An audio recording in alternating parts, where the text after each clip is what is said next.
Umajana, Banu break. Banu break umundi bo. Ekene nwoke, kene nwanyị, kene ikwu, kene ibe, kene nze na ọzọ, kene ụmụ okolo Igbo jide ebube. Wale kene ụmụada na ụmụ ọkpụ. Kene nne mụrụ Igbo, afọ mụrụ ọmụmụ, nne m ekene m gị. Kene nna Igbo, ụmụnna mụrụ Igbo, papa nna m ada ekene. Kene ndị mbụ na ndị ekede, kene ndị uchie ana Igbo niile. Kene ahịa na-anọ ụbọchị naanị Igbo jide ebube, kene mmụọ nwe ahịa. Mmụọ wee na-asị na m ekene mmụọ nwe nkwọ, kene mmụọ nwe eke, kene mmụọ nwe oye, kene mmụọ nwe afọ. Wee kene mmiri niile nọ n'ala Igbo, kene mmụọ nwe ya bụ mmiri. Ana m ekene mmụọ niile nọ n'ala Igbo, mmiri niile nọ n'ala Igbo, kene mmụọ nwe mmiri. Ada unu na-ekene. Wee kene enu, kene ana, kene ikuku, kene ọfịa, kene ụzọ, kene ihe niile Igbo ji dị ndụ, ife na-emere Igbo ife niile Igbo ji eku. Ana m ekene ọnụ. Wee kene obi Igbo, kene ọfọ nọ n'obi, kene mmụọ nọ n'obi, kene aja anị obi Igbo niile. Wee kene aja anị Igbo, aja anị Igbo na ada ekene. Kene mmụọ niile Igbo ji dị ebube, ada na ekene. Wee kene Chukwu okike abịama, onye mbido na onye njedebe. Na m ekene gị, ana m ekene gị chi m, n'isi ụmụnne m ụmụ aja anị, n'isi ọbata obi, n'isi awarida Maazị Nnamdi Kanu. Ma ekene gị ezi Chineke na ndụ inyere fa na oghere isi ike iji wee gọzie fa na ọ site n'ike aka fa, ọ site n'ike aka gị, na agbamụmbọ ị na-enyefe ebe ha nọ na nkasi obi. Na m ana m ekene gị ndị ezi Chineke. Ụmụnne nke ka unu dị, ama na nsiri n'ike a na-ekwekwa egwu, ama na a na-ekwe. Achọrọ m iji ohere a wee livuo meseji. Ụmụ aja anị, njem nwere onwe anyị nọ n'ime awa ọzọ otu ọ dị kịta ka ọ dị na mbụ. Otu ọ dị na mbụ ka ọ dị kịta. Otu ọ dị kịta ụdat na o metere buru, and otu ọ dị kịta ụdat na ịsabotu a enwere ọnọdụ na njem a, ebe ọ sọrọ gụnọrọ na sabotaji ihe a na-eme. Onye ọwụna wụsabo na njem nwere onwe a nwere ọrụ, were ụgwọ ọrụ ya, and o ya akọleti ụgwọ ọrụ ya according to otu ebe ahụ ọ nọ si akwụ ụgwọ ọrụ ha. Yes, ebe ọ sọkwa gị nọrọ na njem nwere onwe wee wụrụ sabo ihe akwụ ụgwọ ya, onye ọsọkwara gị wụrụ we don't care.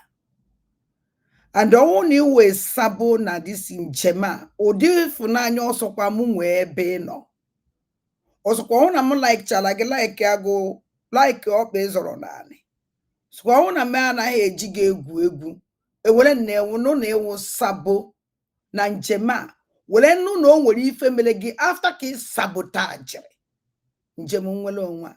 I will support them. Mma support ihe ha mere gị, mma adị happy about it. Ụmụnne m ụmụ aja anị, ọkụnụ fụrụ otu a ilu anyị dị, ọhụ otu aka obi anyị dị. Ụmụ niile na-eti Biafra Biafra Biafra Biafra Biafra, ndụ niile na-asị gị na-apụta na-asị gị zuu iwe kọleti, zuu ji eme nke a, zuu ji akọleti, zuu ji eme nke a. Ụmụ nche niile dị genuine. In fact, onye ọbụla na-abịa na-asụ gị na zuu ji akọleti, zuu ji eme nke a, zuu ji eme nke ọzọ, nye onye ahụ enyo. person na have any action ọ na-enye gị no just na ọ na-apụta na-asụ gị zuje akọleti zuje eme nke a zuje eme nke ọzọ nyoo ya enyo onye ọsọkwa nya wụrụ ọsọkwa ewu na onye nwa ụdị no Biafra Liberation Army our angels one of them afụta na-asụ gị zuje akọleti zuje eme nke a zuje eme nke ọzọ kwado nwere anything if ọ na offer onye ahụ wee sabo zero person. And anything I want to know about that person, don't even care about that person. Shame on them. Shame on you, all of you. Criminals everywhere. You can deceive yourself, but you can't deceive Biafrans. This is a message for idiots. This is a message for criminals. This is a message for saboteurs. Oh, that this message concern we never call your name, but you a coward. Do you think that you will deceive us? Do you think that we can know the truth? Do you think that you will hide the truth to Biafra for how long? Are you going to hide it? You are an idiot. Any saboteur in this struggle. Onye ọsọkwa anya nwụrụ ọsọkwa ụnọ nne m ọsọkwa ụnọ nna m sunye ife a na-enye sabo na ọ nọịta dị edi ya enye ife a na-enye sabo enye ya ozugbo ọpụ ọnụ ụzọ because abụ na-agbụ ya nkịtị onye na-atọ na-amụrụ anyị sabo a na-ekwu nke a mụrụ ọmụrụ ọmụọ ọzọ a na-ekwu nke ọ mụrụ ọmụọ ọzọ criminals everywhere. Chukwu kpọọ unu niile ọkụ Chukwu bụ unu niile ọnụ ụmụ amoosu Biafrans a na-egbufe every day. Iwere blood ụmụ Biafra wee na-egwu egwu were blood ụmụ Biafra wee na-eme karikacha otoro gbagbuo kwa gị gbagbuo chi gị. I don't even care. Onwere ife kpuchiri ekpuchi na dis njem anyị ekpecha kpure. The only thing I know you take time, no take your time. I don't remember hide something. If I want to know, I will know. Unless no matter who care. Shame on you people. Shame on you. A saboteur must to go like a sabo. A saboteur must to pay. A Ghana kundo sabo. If the saboteur, what that person will collect here, we pay with it. Or when and the sabot agent the far go fire agent the one agent there will war and they war within the because of new way stupid the cheap sabo go on in on. She like a born in on. Shame on you. Let me tell you something. You can deceive yourself. You can deceive whoever you want to deceive. But you can't deceive Biafra. Or worry about and then and again. Or don't possible. Biafrans are dying. We were all the time. Unu feel that only a all the time. Feel that an appetite rubbish every time. Who care about it? Who cares? Do you think we care? Do you think? Let me tell you people something. Okwe from Okula Nyamwa. O nwere ife zolo ezo ni ya yese enu mmiri. Ekwo mi ozo. Anybody who sabo. Anybody who is sabo. Now this is struggle. Must to go like sabo. You go on and kondo sabo. Me I would say we just sabotage your people. Ndo bukpom nuno. Wapataju onye na-egbu. You think that I am onye gburu. You think that I am onye merenu. If I am melonya is sabotage the kai megi. If I am melonya is sabotage the kai megi. Or when you sabotage that person, nobody will care about you. No matter who you are, we don't care.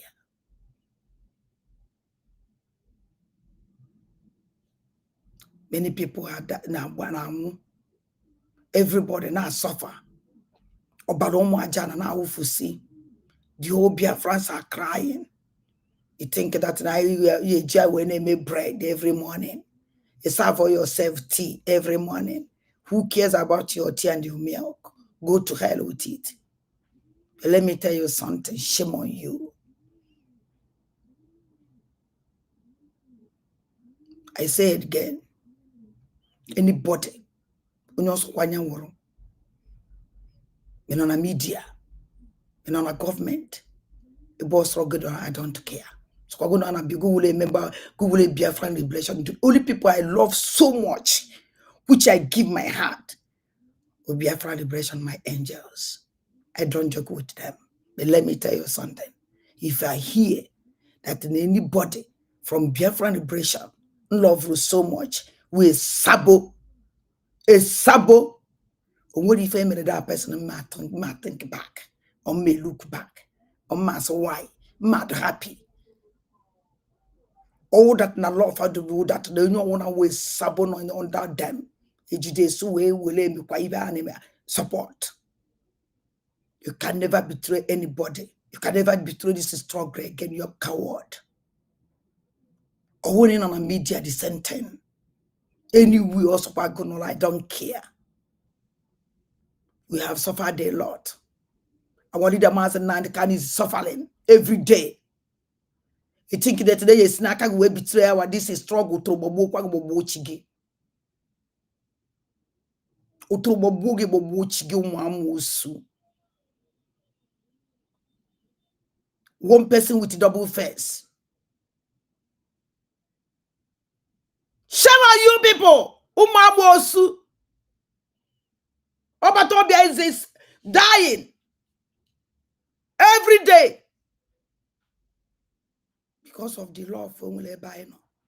I wanted the man's hands Kennedy sentence because of the love of Mulebino. If you are never in a sabotage, do you think that I care? You think that a man of problem after like this never all the time? Children need all of you. You're going to need a collector to sell Biafra. How much? How much? Let me tell you something that you don't know. All the saboteurs, all the deceivers, because they will sabo. When they will deceive, and I also they deceive all the deceivers. And when this struggle, let me everyone's going to deceive my media anywhere that all on when they deceive matter when I sabotage this old trouble. But let me tell you something. You know what you don't know? You may think that you know this, but you don't know that. You will think that you know it all, but you know nothing. This is struggle with a many impact like that you don't even know. The only thing that you know, but in Malay will do not some way. Nobody know that they are not that place. Now fight for this struggle, but you don't know. And you can never know that. It's a secret. Can you discover cowards? During social media, rubbish all the time. Very stupid, hopeless idiot. Let me tell you something, another thing that you don't even know. Do you think that only you have power? It just so say any miri kemara maro. One maro kemara. It just so say any miri. There's people very intelligent and very powerful. You can never know them and you can never see them. Oh no zuzu chaifa no zuzu. Biana kono succeed baby afralande no kaifo. E bankono yamane wula wonder. You can land, you can shout, you can do garagara. Anyhow you like, those people, nobody see them and don't do garagara. They are very powerful. They move like a spirit. You can't even see them, they don't make noise. And now on social media. You can't even see them. Kekunu si ala hola kanjudu na hono. Kedikunu si ala hola. All these useless people. Kedu the conscience unwe. Keki si awela ho no hola. Ina wola. Know that because of your stupidness, because of your selfish interest, because of your coward. Kejibu one nigga. How do you sleep?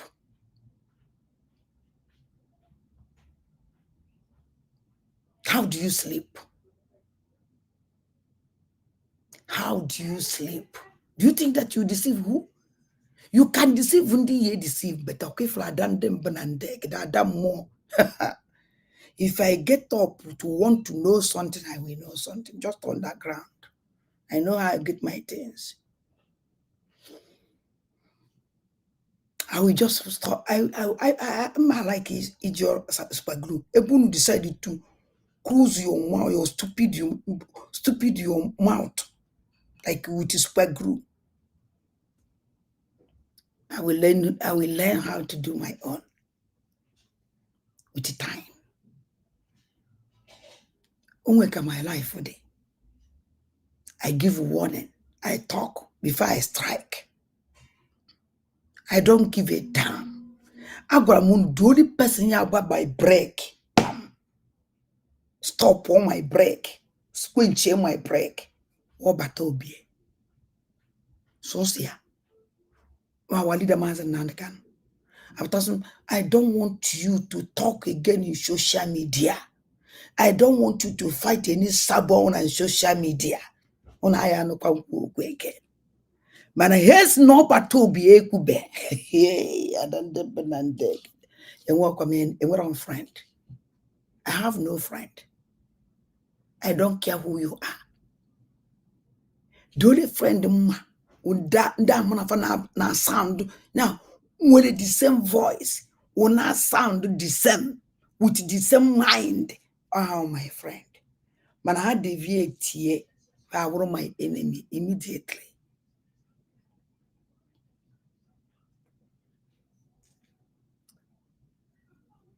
I'm an independent media. Live from when our Obatobia is here. Adandem Benandekede is independent media under Brig government. Mbobatobia. And I still independent media under Brig. Until Robert Obias no, from today, there was independent media under Brig. Nyama wonye poputerem nyama wonye ya popom no. Nobody have power. Nobody have power to do that. I still do my work. I still continue doing the work. And nobody will stop it. Nobody. I just want to be on my own for now until he comes back.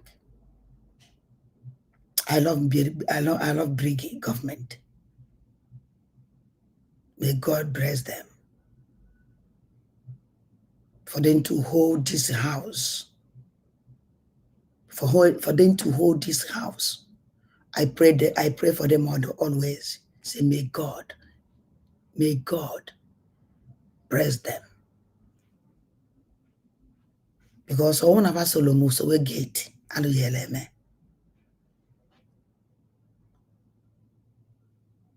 All of us Solomon so we get mpo yeleme. Ezubote mpo. Ayela my banana. Because I want any so we get a mechi brig. A cruiser brig government. I need so we brig. I so we get. When I but as I get we and the men I get, how can I come? We come back. A bezebe request a be. If I to be a attack, a boyano. Only a boyano. I forget something. Actually, me just something will walk. Kide body. Umajan. Chenana mabia.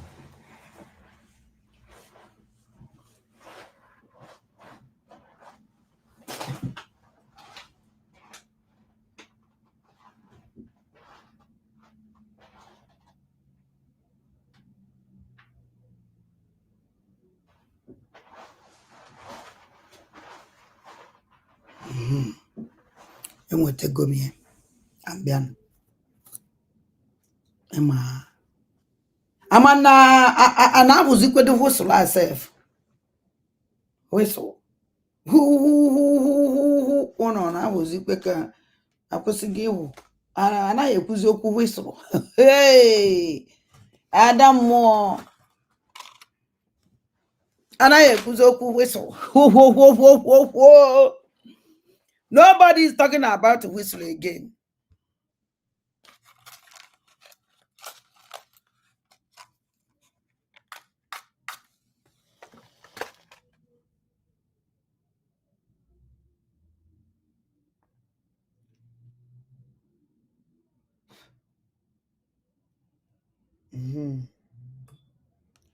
This is scandal. This is scandal.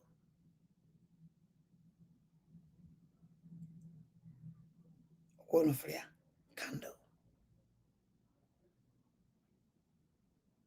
This candle is very important in this world. This candle with many things on in this world. According for God. Yes. This candle, why do no mass on our mother war any other person? If somebody buy, we always need Yunya and I'm a candle near.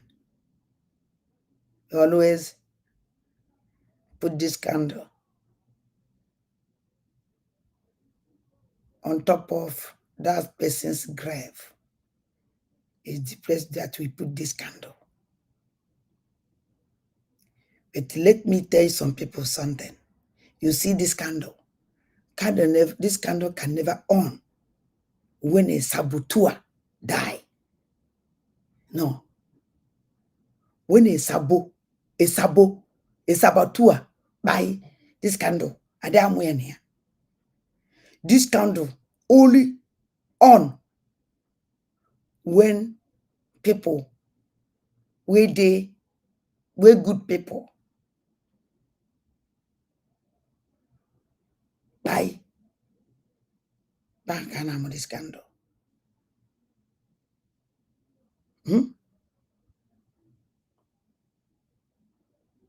This candle. Then even a Jewish life. This candle, the very, very important Abenduju. This candle, if first near but very important.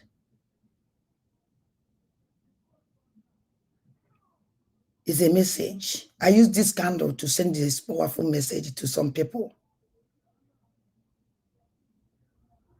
I use this candle to tell some people, send the message to some people.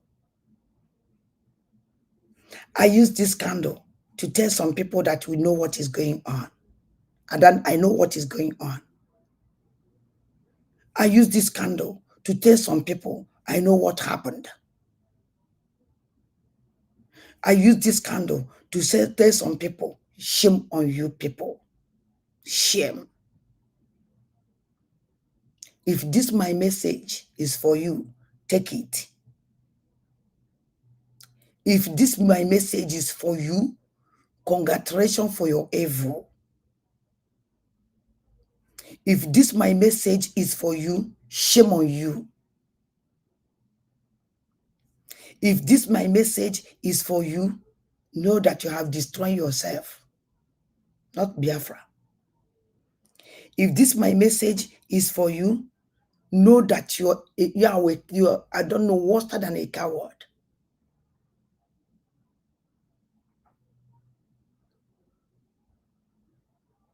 You can never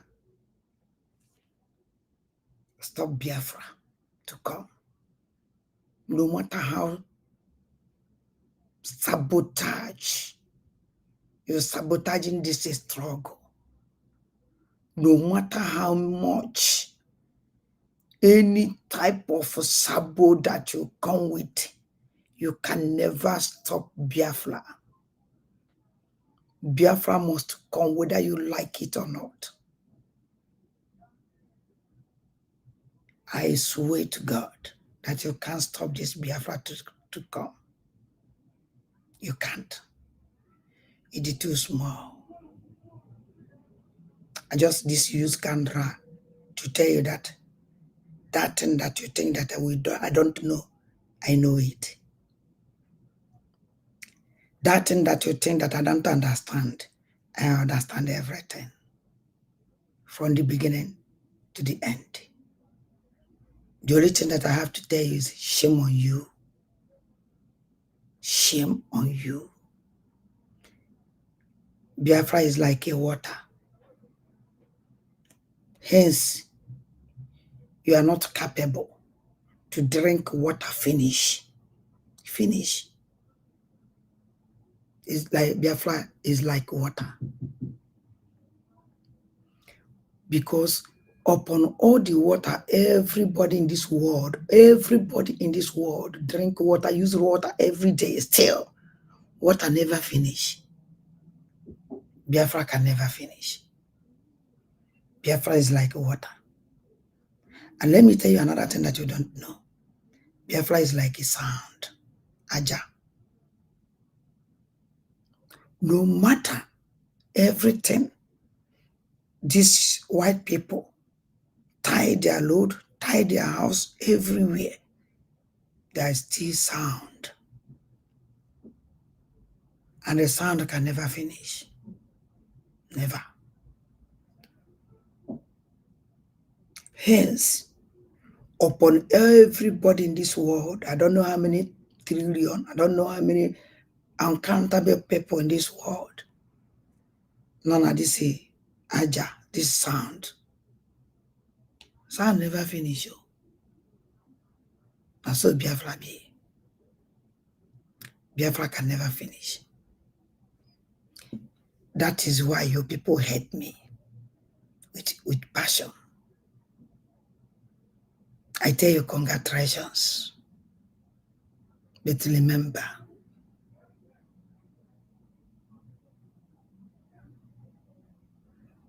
it's not good.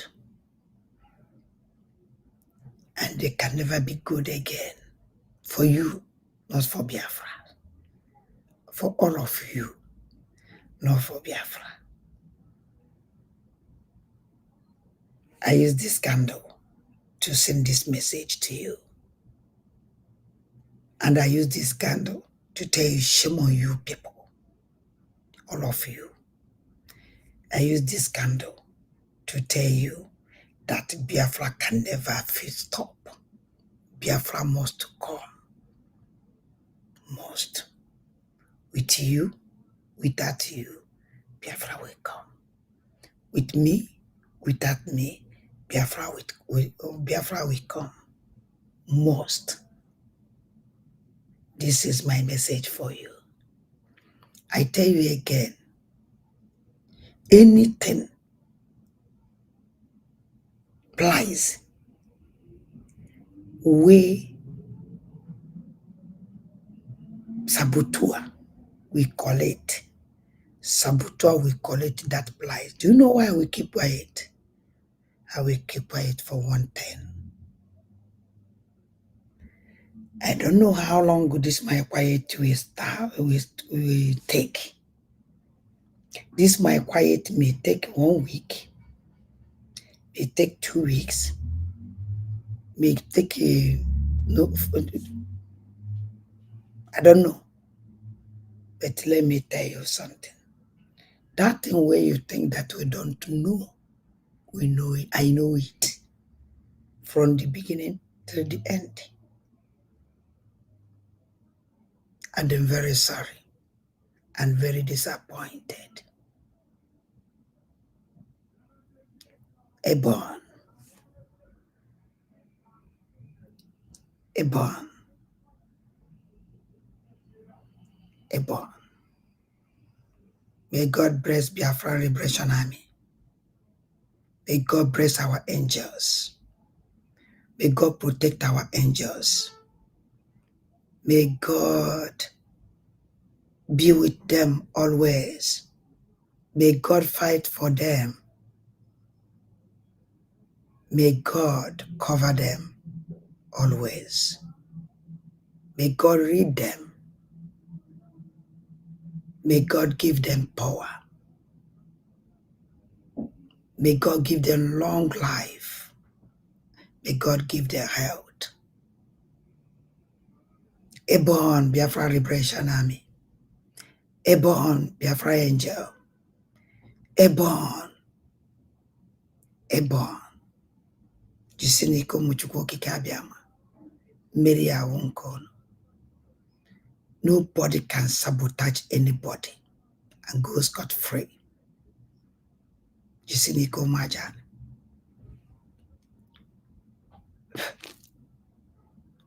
You see I end the Fikamdo. You will know better.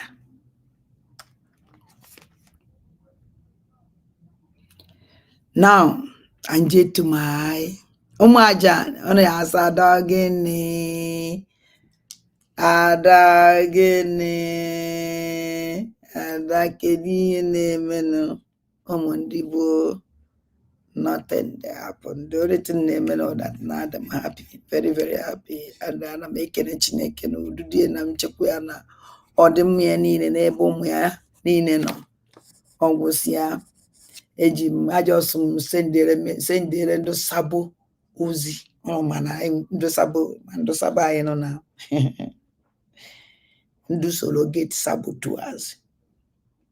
Can send the message. Wow!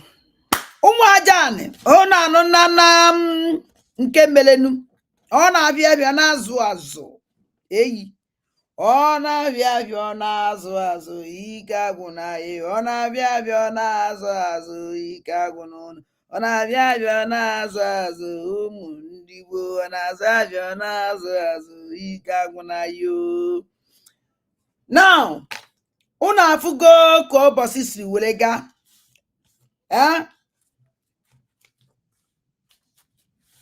unu afụna ka o si wee do and unu afụna ka o si wee kpọnwụlu ejighị Igbo agwa ya onye ọcha cha ejighị Igbo agwa ya onye ọcha akara bifo iji Igbo gwa onye ọcha ihe eme kisho na onye ọcha na ana Igbo ọwụ na onye ọcha dị ana Igbo madat na ejighị Igbo agwa ya onye ọcha.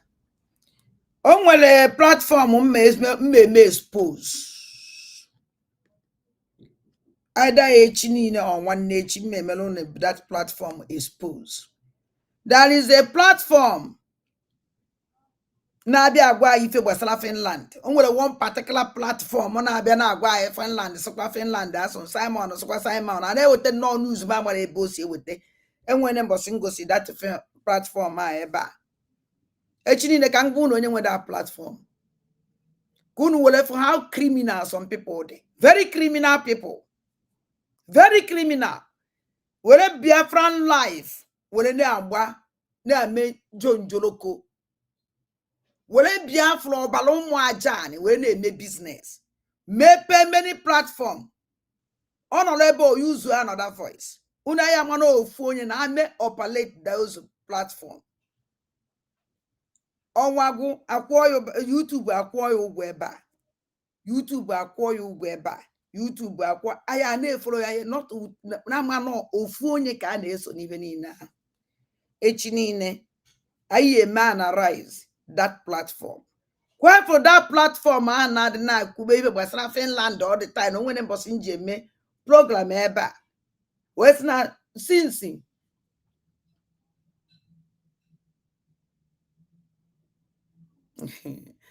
eze ego Ifeanyị amamdum na iwu onye ụchụ eziokwu niile iwu ewu ọ dị ka ịbatara ọfụ na this because I've been before ọnwụ na ịbanye na platform ịma ahụ onye nwe ya ịbata na platform ọfụ chegodu nọrọgodu nwayọ gbagodu nkịtị ka ị mara ka that platform si eje ịbata nnọọ sị mmadụ woman ịmụ na-ewu ka ewu maka na ọnwụ na ihe ote na ịnọ na this platform onye ma this platform ihe ekwu okwu a ekwuru ihe ele ada mara ụdị mee this mmadụ woman go play upgrade Man onwe ne ndo pokata. And let me tell you something again.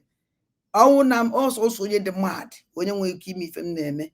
If you are not mad, you can't do it. And the Biafran struggle, the only people, the strong na Biafran struggle, the genuine people, you must to be mad when we keep me in the struggle. Oh yeah, we believe on that. No, I na azọ Biafra na anya ọma. Chere onye nwa anya dum mma na azọ Biafra. Na-apụta otu a. Bịa gosi n'ilu gị ka anyị fụ gị. A mask ya na YouTube nwere onye ma onye we na-akpa iyi odori nwụrụ anwụ dịka gị. Bịa ebe asị mmadụ woman. For somebody ma n'isi kopụlụ ekopụ gba ụtọ na main road na-ejegharị. Awụrụ chain. Bịa ebe akpa ya mmadụ woman. Maka mmadụ inye mmadụ identity ya. Ka afọ gị and ide ife ọzọ ebe anyị pụọ. Otu anyị ka dịrị ofu. Ama na iwe onye ọfụ. So mma agbaghị nkịtị ide ọzọ enye ihe na this platform. Because this platform ụmụ aja. And they will have forgive the listener if it's not only eze ego ifeanyi eze ego ifeanyi ndị ụbịam. So ụmụnne m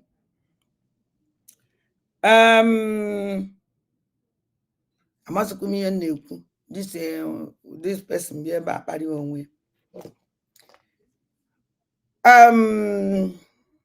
unu n'anya taa 16 ihe niile gbasara ọbata obi echajisi ọbata obi adago pum Finland ewepụtago na ya marago ihe na-achaji ọbata obi. All the lies, all the nonsense, all the propaganda onye abịa ode nke onye abịa ode nke so today maka ndị na-abịa na platform ibe na-agwụ nụ maka platform o nwere platform nji mee program ebe a nna asị ụlọ oge ọnwụ na-ekwu ihe gbasara Biafra oge ọnwụ na-ekwu ihe gbasara Biafra na o nwere anything this person ma as Finland o nwere this person ma gbasara Finland every time. And okwu ọ na-enwe too much viewers because of that information or nonsense information ọ na-enye about Finland.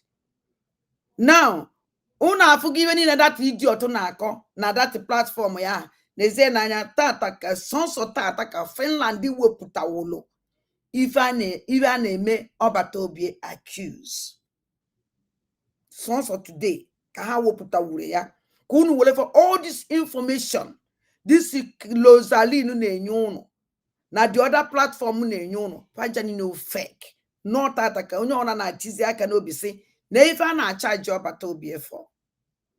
Now o nwere ife nchọrọ ime ịma na echi niile Saturday enwere fundraising anụrụ nke the chief in commander of terrorist Ngozi Olagbugworo Fulani so ndị Biafra vakam una don't come don't panic na fanwa ndị rubbish nonsense terrorist group cabinet nonsense yemi ife dị na ya nyaka nna asị somebody afụbe ọbata obi achọghị iji ntị nụ ọchọ dị iji anya fụ ya ọchọ dị imekọ ibe with this woman again na asị Biafra va warning na somebody ọfụbe anya na somebody amado onye wu judge lawyer ya ihe ọ daghị even mọ ibe lawyer ọbata obi n'ezie na anya ife o wepụtara ka anyị jem na go 247 because achọrọ m iji their stupid nonsense wee mee program today.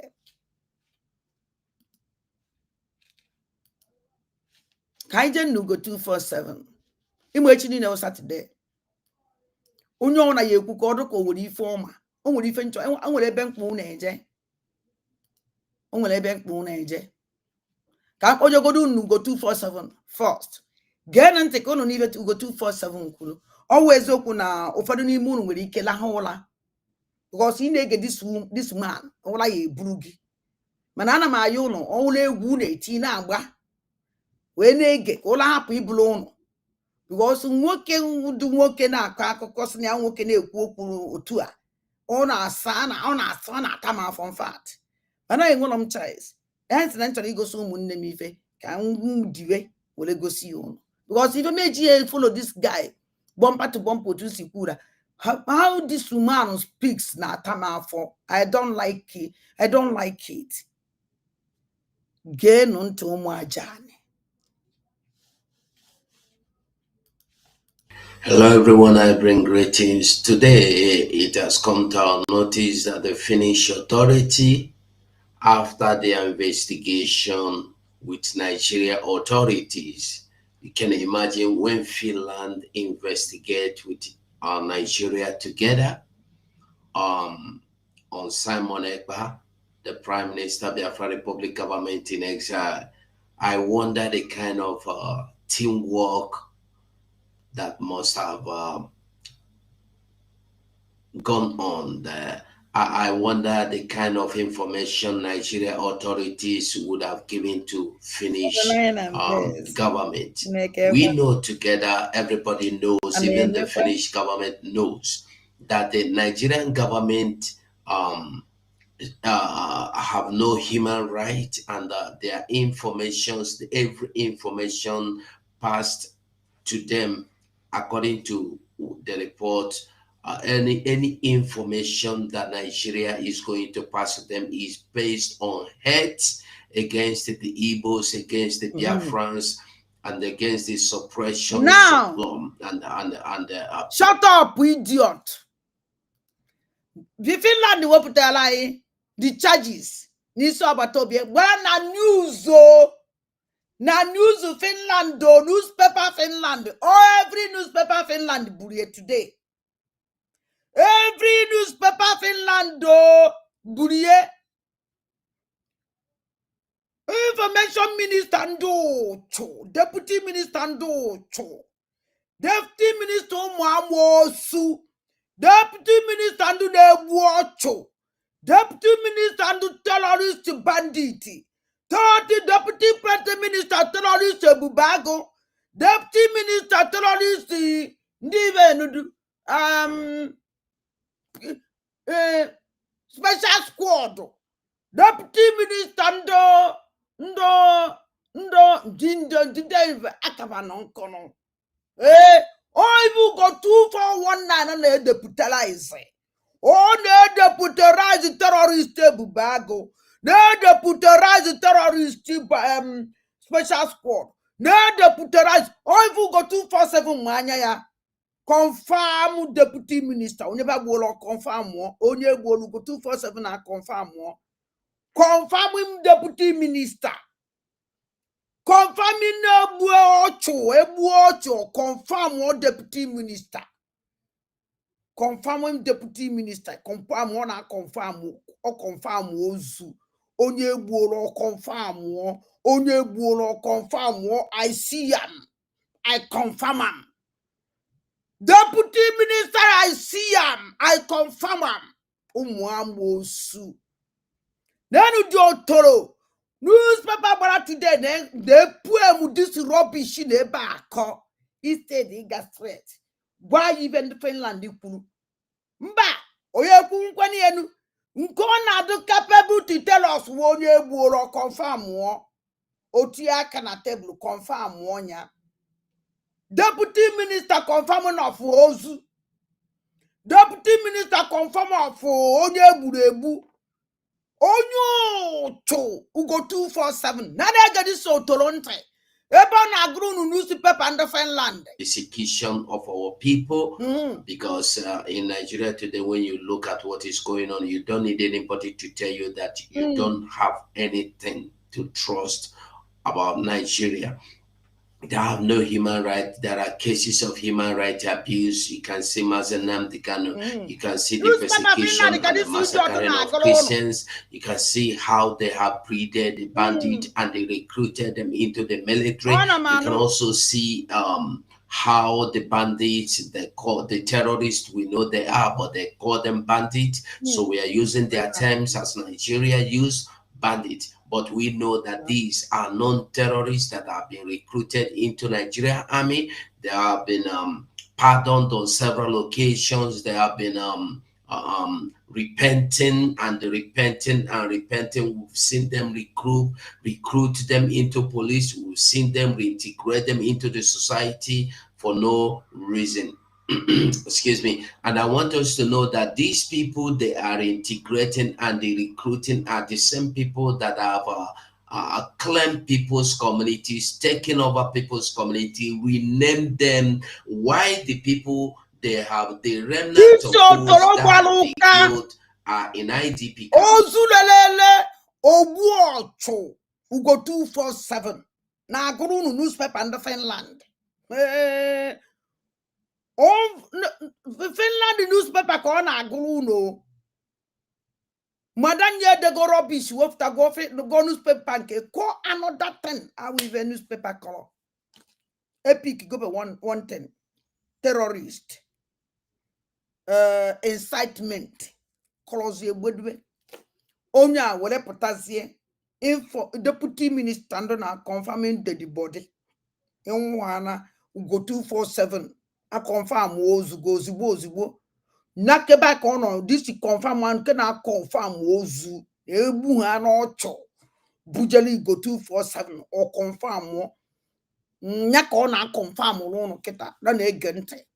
Oh, newspaper Finland corner go. They come back and they claim they repented. Why the communities they have taken by force and they renamed to their names are still in their possession, and Nigeria government will forgive them and they reintegrate them and they recruit them and they reintegrate them and even pay them monthly allowances, and they will be recruited into Nigeria police. The evidences are there in the public. So today, shut up, idiot. On a be a good even the evidence are there. Obiara aguru poem every time almost young guntung oji obaro akwaka ndu selam kill and sell. Egbu obele ozu ndo egbu evulozu bulozu go 247 nando cho ibie commander second commander in chief of terrorist mananka o confirm terrorist wo confirm ozu. N'ebe agụrụ unu newspaper ndị Finland ka ọ na-abịa akọwara unu poem bụ every time ya na stupid woman apụta commander ya apụta gụọrọ unu poem without enwero shame. Amara na ndị ọ na-eche that na anwawu ụmụ aja na-enwere uche. Ndị awụ ụmụ otoro ọ ebe ncha niile o. Enyi m anọta aka na program n'abalị a. Unu ewekweni onye enweghị data inenenenene ịgba breki mbosi ọzọ ibidokwa because na ibe nwere mmekwu ka nkụ na na-ege dị so toro ntị unu na-ege ka na-enye unu news from Finland. The transnational repression as growing threat to the rule of law and the human right. The Nigerian regime co-opting the current Finnish government, Finland government, and the President Alexander Stubb in targeting Prime Minister Simon Ekpa using detention authorized to former but meaningless legal procedure. This method includes misuse of Finnish NBI and other forms of interstate legal assistance such as anti-money laundering and the anti-terror financing measures. You will recall that the Prime Minister, Simon Ekpa, was accused of public incitement to commit a crime with a terrorist intent and the participation in the activities of a terrorist group by Chief Criminal Police Inspector Otto Hitunen from the KRP. I want you to know that Simon Ekpa has been accused of associating with criminal organization or terrorist organization. This idiot na go this news kedi newspaper through this news one go. John this idiot go 247 commander-in-chief, second commander-in-chief of terrorists Bubago. John ya kedu onye nwere this newspaper ọ na-agụ kedu afa newspaper ọ na-agụ ibe igụla ibe igwa newspaper ọ na-agụ ya bi igụla ibe gụwara bishi ibe disi ụmụanụ na-achọ ime ka unu mara ka unu continue na-eweta ego na-achọ igwu unu that na ọbata obi nọ na tight corner. All the rubbish news ndị a na-eweta una ọbata obi nọ na tight corner. All the rubbish nonsense ndị a na-abịa ekwu na-acha na agwa that na Obatobie can never come out. Even in onwe de beba na aguguta odoto soft na case Obatobie na Obatobie nwekwere ya no nwere chance ebe a no nwere ike onye nke a nwere ya adọmma nke a yehu all the rubbish, all these criminals, terrorist gang group and ewepụtara iwu ya Obatobie olala egbuonebe egbugobe na na-ege useless man like this, a stupid man now. That Eagle Eye News from Finland. Onye aya fa newspaper. No newspaper. No newspaper. Onwolo ibe ogwanu buka kono have choice because owu no the show ibe na go. Oya agba na ebe the newspaper, the newspaper nwenu. So owu na chi choice confirm. Go to that newspaper and you confirm, you read it by yourself. But everything in aka this useless terrorist group. Put on this rubbish. There is no time these people are against you.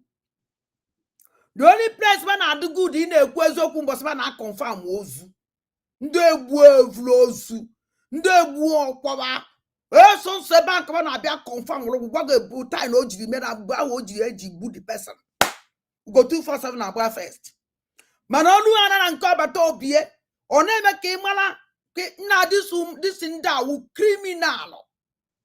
Aman no na-emeku bleaching cream mboso oye eji oji mboso oji acha ọcha adande mbo na nde egede gbakwa na break ị na-ekwukwa iji nwayọ eyi ọ dị ibe niile ikwucha ya ikwu egba break iwudo okwuchala ncha onu go nwekwere break re ya break o ya wo gbapụ do ya ọgbachi ya ọ gịnị ka a na-akọrọ ibe ada na na-egede si idiot ntị.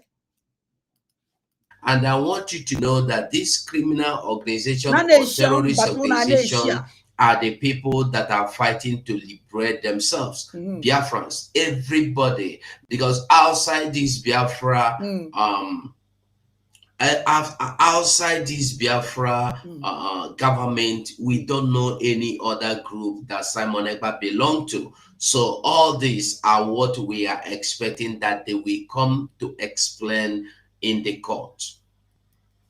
So you see, under this government, also because somebody for you, oh yeah, choko ye tinye that place go will suit onya and do one go tinye so all to ya cho a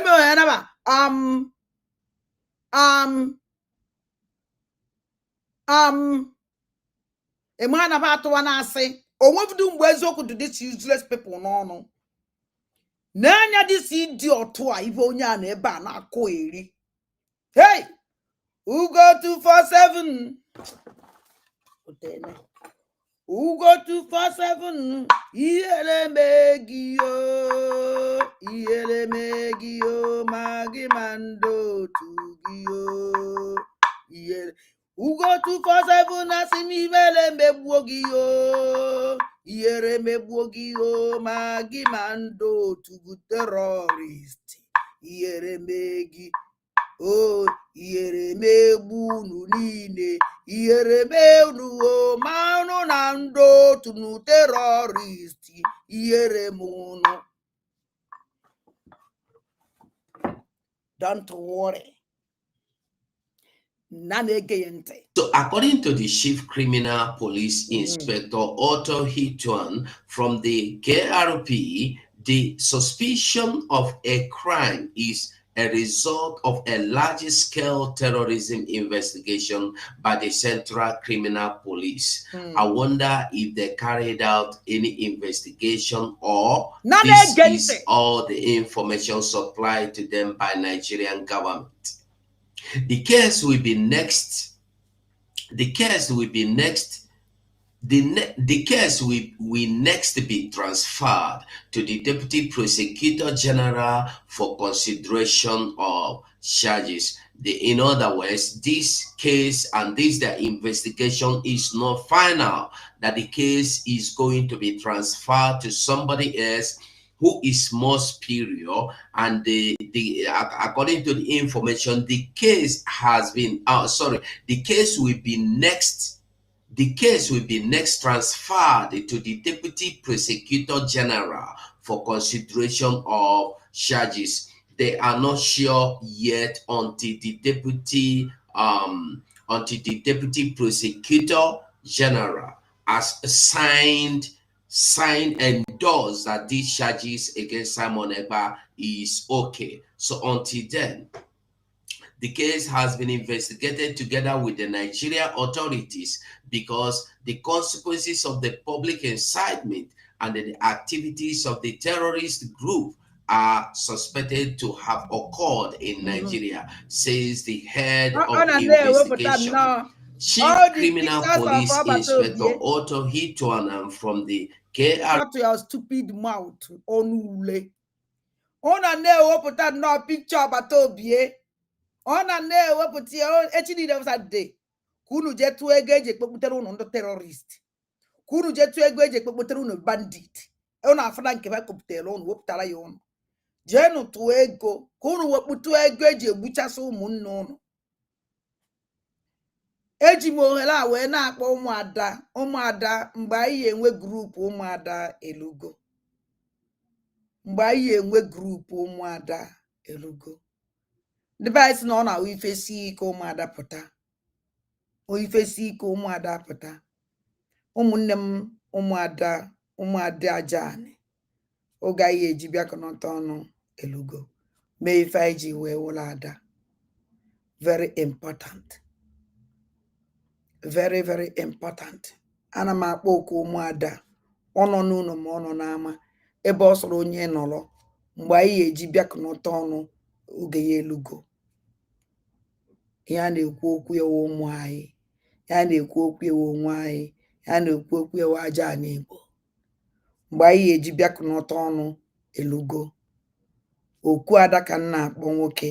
Okwu ada ka nna akpọ ụmụ nọta ụmụ nwoke, ụmụ nwaanyị, ụmụada Igbo niile. Ọnwụọkwa ada akụghị mmiri. O nwere ife nji ada akụghị mmiri eme. Asị m ada akụrụ mmiri. Ada ọnwụ na akụrụ mmiri. Ada ọnwụ nta ada akụrụ mmiri. Ife nchọrọwụ complete 100% ajana nwa ada ajani. Ada gbara mgbọrọgwụ n'ala Igbo nna. Nọ n'aja ana Igbo nna. Ya ka nchọrọ. Ndị ya nwaanyị na-ekwu ofu ọ na-ada ịta. Ndị ọ chọrọ anyị si anyị kwara ya amara gị ife anyị kwuru. Ụnụ mana anyị ji inu ekwu okwu. Wada ndị ahụ ka nchọrọ. Biko onwe na ịdị interested in ya wada. Reach out to me. My number. Mgbe etinyela unu nọmba m. Unu akpọ m with that number. Or send a message. Not a akpọ send a message. Ka anyị nọkọnọta n'ọnụ kpaa maka onwe anyị. Ka anyị na-egekwa ndị si ịdị ọtọ ntị. RP Council of Europe transnational repression as a growing threat to the rule of law. Human Rights Committee on Legal Affairs and the Human Rights. The Parliamentary Assembly noted that there are 4 main methods of transnational repression. One,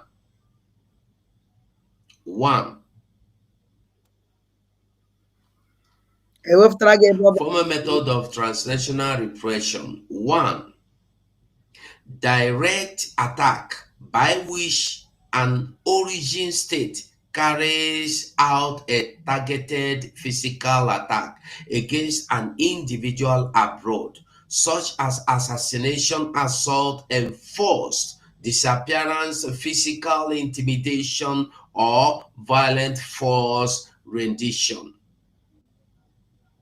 2, co-opting other countries to act against a target using detention, unlawful deportation, and the other types of forced rendition, which are authorized through pro forma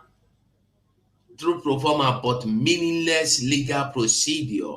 This method includes misuse of Interpol, red notices, extradition proceeding, and the other forms of interest, legal assistance such as anti-money laundering and anti-terror financing measures.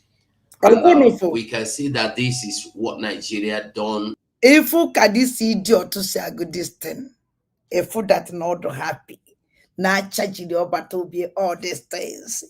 Get it goes like oh yeah, watch out, oh yeah, but all these things. John who go too far, go about too far nonsense in my body. John, this is deputy, deputy, deputy minister, second in commander in chief of terrorists, Bubago. John, ya can the newspaper osnia got this nonsense. Ya go newspaper. Tagala no this idiot. Tagala mamu yake. Say another deputy na rubbish here. Ya be agwai. Kede beba si we wote this rubbish newspaper hana go. Yes, of course. Oya agwazi the newspaper.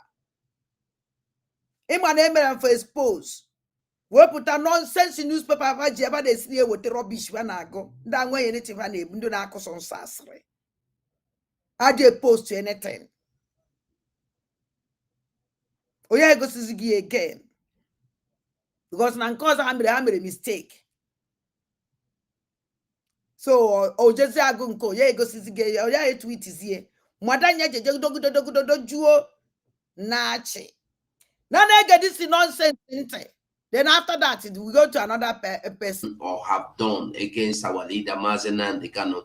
3, impediment to mobility such as passport cancellation and the denial of consular service, preventing the target from traveling or causing them to be detained. 4, threat from a distance, including online intimidation or surveillance, and the concern by proxy in which a person, family, loved one, or business partner is threatened, imprisoned, or otherwise targeted. The assembly condemned all forms and the practices of transnational repression, including those directly performed by an origin state outside its border, and those where an origin state co-opt other states to act unwillingly or unlawfully against a targeted person in their own authority. So when you look at all this, you will know why Nigeria has finally come back to tell you that they are that now they have nothing like that they have nothing like a terrorist charge against Simon Ekpa. I just want you to understand what is playing and what they are playing. Now, the United States of Biafra government has just learned that the current Finnish government, through their deputy prosecutor, has charged the prime minister on ground known only to them. And their charges read: the Deputy Prosecutor General has decided to charge Ekpa with public incitement to commit a crime with terrorist intent and the participation in a terrorist group. I'm still asking the terrorist group which he participated. The charges are part of a large investigation in which the Central Criminal Police arrested 5 people, 4 of whom were suspected of financing a terrorist crime. 4 of the 5 suspects were released during the preliminary investigation. The charges were filed on Friday morning. The case will be heard in the Bajat Hamel District Court. A hearing date has not yet been set. Note, they failed to announce to the public to announce to the public that the charges against these same 4 people they are claiming now has been dropped and discharged, as the investigation did not yield any result. As the Deputy Prime Minister, Dr. Ngozi Oraboeze stated during the Independence Convention that this is now between Finland government, Biafra government, and the terrorist Nigeria regime. More updates will be coming up later. I just want us to know that these people have nothing to do to show but to tell you lies upon lies upon lies.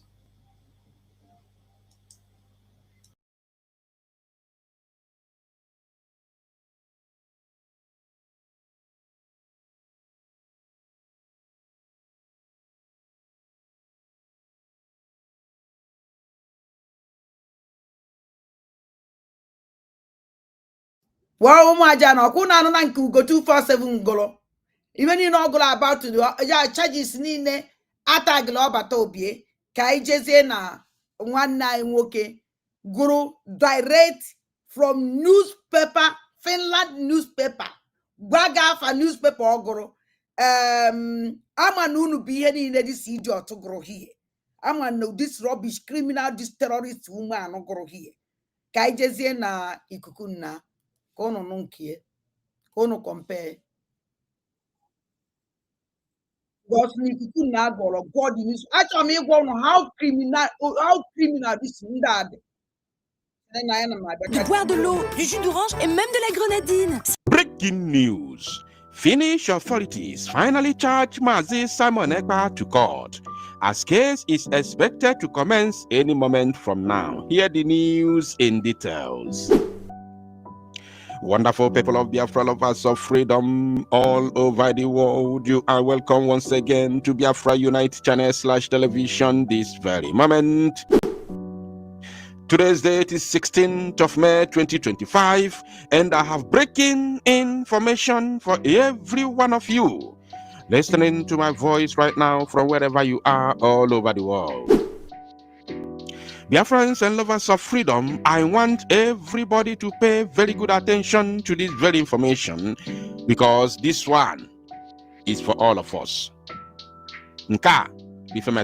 So pay attention. I don't want to take your time. I'm going to go straight and read the news in details, and after that, I will analyze it properly. So pay attention as I take you through the news. And as you can see on your screen, this is from YLE, one of the Finnish news outlets. Now, according to their own title, they said, Lati municipal politician Simon Ekpa charged with terrorism crimes.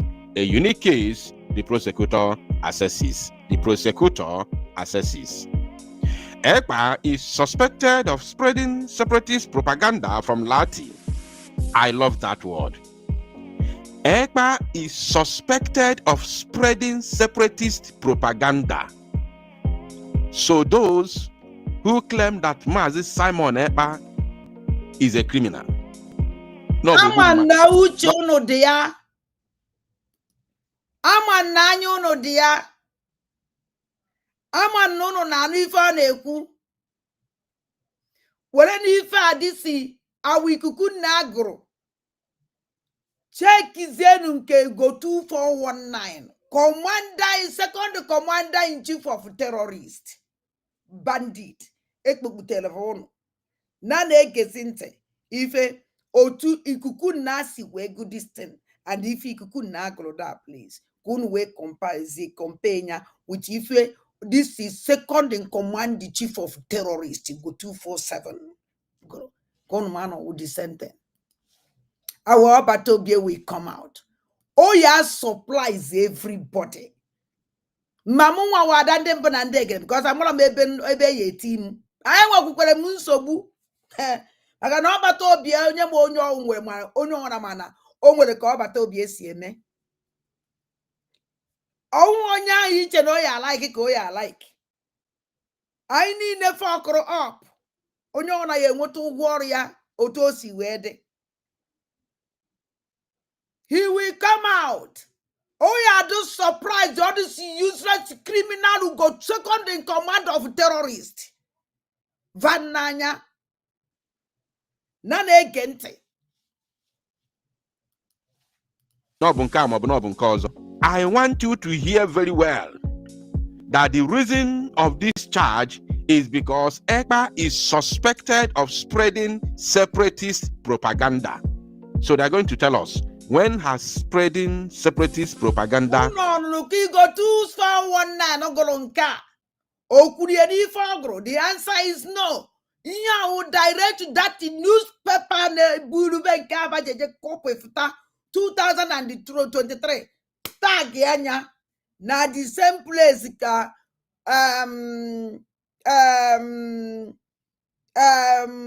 nwanne anyị nwoke ikuku na ebe ahụ ka o si wetie na-agụ ugo 247 jekozi ya ịgụ ojezi na this newspaper ntinyere ụnụ n'ebe ma ya mbọsas ntinyere ụnụ this thing ya so ụnụ banye that place link ka unu jizie anya ụnụ fụzie ọgụzi from there ọ gbaala the newspaper ọsọ dezie nke fa otu ya esi wee suto otu ya esi wee deceive ụmụ ajani ka unu were fụ na ndị a egbugidere ọbata obi egbugide ọbata obi na-egbu ya to the last maka na-egbu ya mana agwa m ugo 419 second in command of chief of terrorist oive ọnwụ ebubago na chief of commander in chief of terror second in commander of chief of terrorist bandit wekpokputere ụnụ bụ kama display their bandit their criminal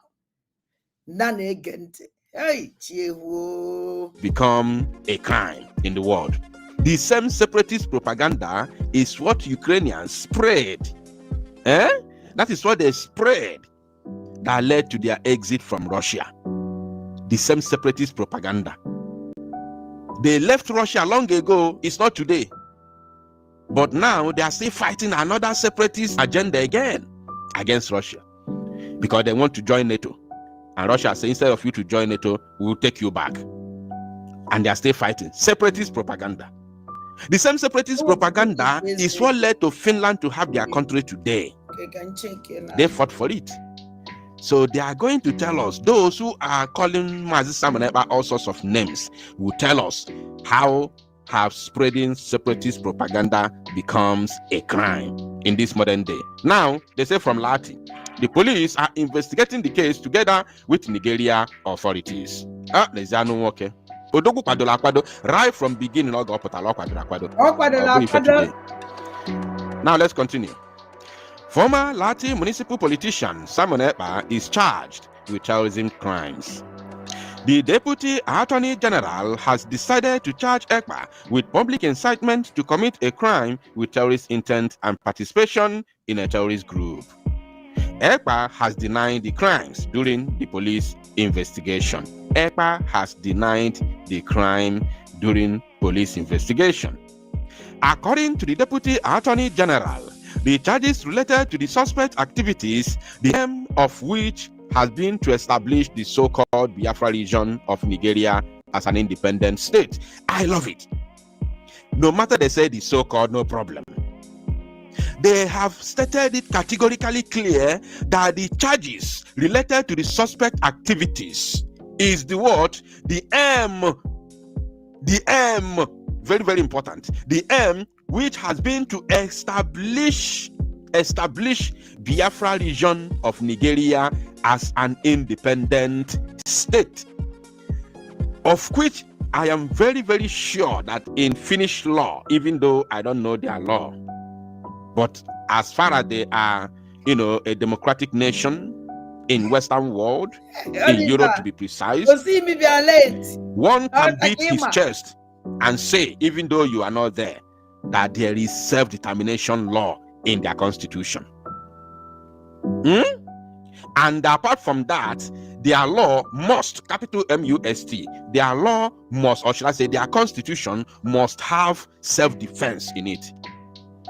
Meaning that when you come out to speak your mind, which every law guarantees free speech, especially in democracy, When you come out to speak your mind and somebody comes to attack you, you have the right to defend yourself. And when you are defending yourself, in the course of defending yourself, you can as well, return the favor to the attacker. Because when somebody is coming to attack you physically, that person has intent of unaliving you. So you are still free to unalive that person in self-defense. No law will ever put you in jail. No court in the world will ever jail you. Now, the charges are part of a larger investigation in which the Finnish National Criminal Police arrested 5 people, 4 of whom were suspected of financing a terrorist crime. 4 of the 5 suspects were released during the preliminary investigation. You see, the news that broke out yesterday about our 4 innocent Biafrans in Finland was not stated here, because I equally asked the brother. I am going to withhold the name for security reasons. So I equally asked him that same yesterday when I was speaking to him on phone, was it published on any Finnish newspaper? He told me no, that in the first place, there is no need of publishing it in any Finnish news platform. Yes, he equally told me that one-on-one, because I wanted, by the time I'm going to record the news, to see if I can be able to read it out from any Finnish, news platform. He told me no, and there is no need for that, because first of all, their own case shouldn't have even been in the public, in any Finnish news platform in the first place. That is because of Mazi Simon Eba that made their own case to be in the public, because they also have to let the world know that there are other people who were arrested together with the Prime Minister Mazi Simon Eba. They were not just released, but the investigation has ended and the case ended without even going to court, without being charged to court. You know why? Because nothing was found. They are all innocent. And the reason why they are charging Amanugo 247, second in command of terrorist bandit Ebubago. Nobaya na anyu na agbo mgbe ba nụrụ nke a. Ya ọhụ na ọgọdọ jede kebensi ọchị ọhụva na ọgọdọ na troizọba ọdrọsọba jede kensi. Fanyu chichichi chansi ọchị ọhụva ewele ha afọ. Drọsọba ewele ha afọ. Anabe ekezi nsi. Oibe na-eme ụmụ azụ, oibe na-eme ụmụ amoosu, oibe na-eme ụmụ kịtịkpa, ụmụ kụtụnwa bụrụ bank na mba nsa kọwa. Oibe na-eme ụmụ amoosu a. Lee n'anya news, ọkwa the same news, ibe mere na Finland, ka ikuku na-agụ. Jenu fifu go 247 gụrụ, second in command of terrorist Ebubago na bandit wekpobutelu ụnụ mbụsị a. Geenụ ntị ka ụnụ ọwụ the same, ọwụ no the same thing. Oifa ka ji deceive ndị na-efolo ha nụ. Oya ka ji deceive rubbish people na-enyefe ego. Echi wu Saturday. Ha na-turn everything upside down. There is no time ndị a na-ekwu good about Obata Obie. All the news na-esi n'ọnụ dị their BPM, ndị be na ọ na-azadu BPM, Commander-in-Chief of Terrorists, Ngozi Olabugoro Fulani. Sonsi ya onwele news na-apụta n'ọnụ that idiot from n'ebe Obata Obie no na the soft.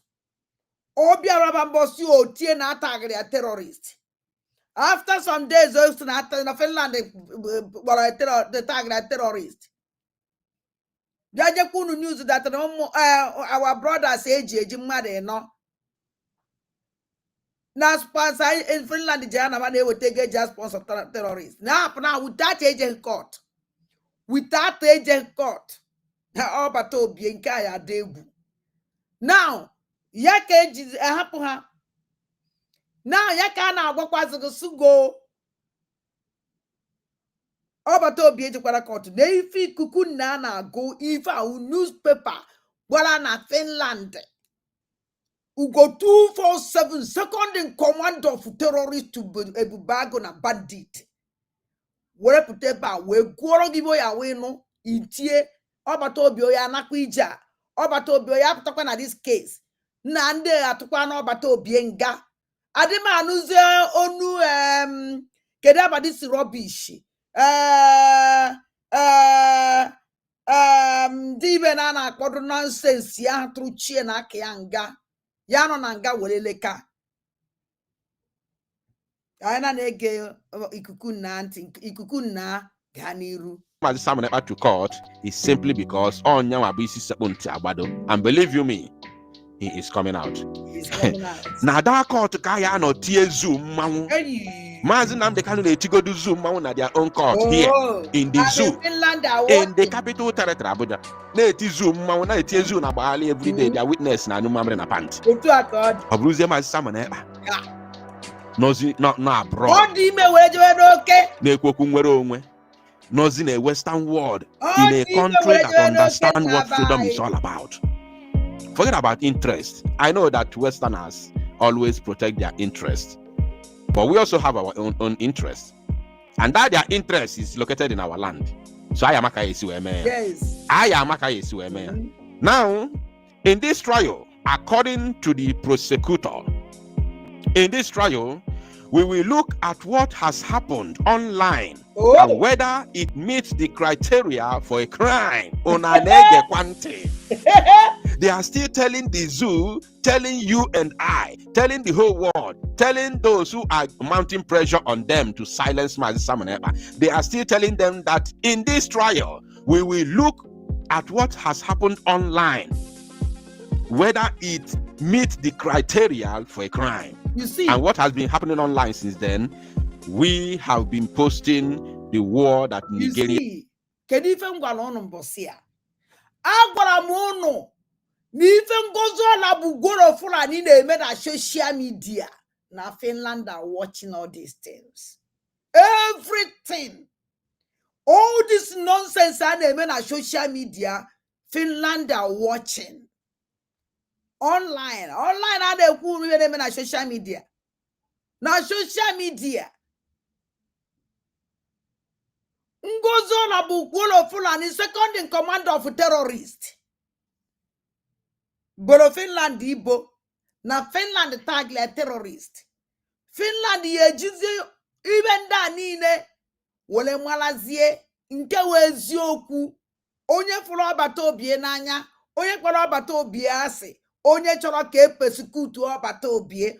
Who is working for who, for who is working for who?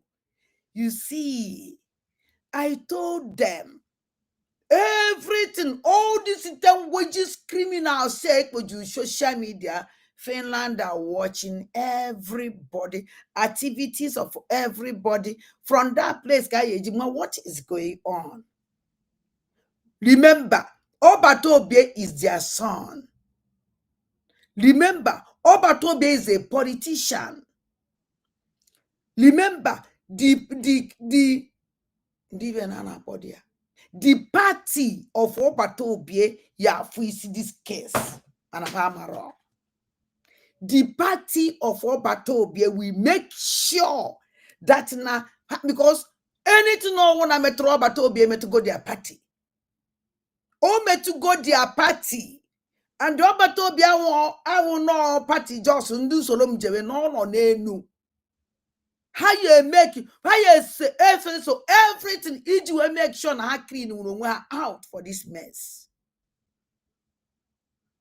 Man, these useless people are raw. For Chenabaya Abba Yobatobie, Hechanobatobi are not his own.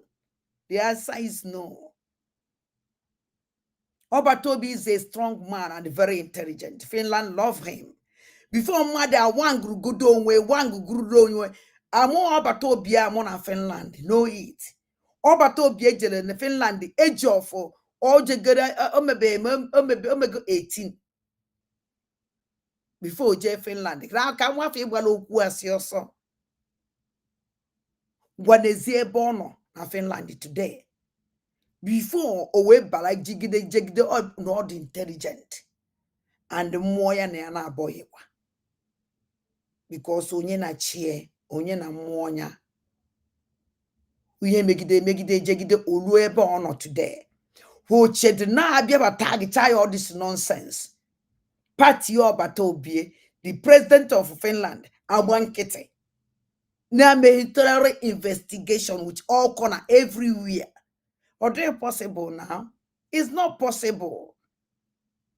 How can they think that now you win this case? I don't even know. Kedikan Gozola Bugoro Fulani, commander-in-chief of terrorists. Yes, you will feel all that now. Oh, yeah, win case out with criminal Bianca. Oh, no. Now, all the criminals, yana fire. Or they possible? Or they possible? Name the rubbish country. And they defend Nigeria. Day before yesterday, 3 days ago, terrorists in the army attack. The second day, I make another attack again, another military camp.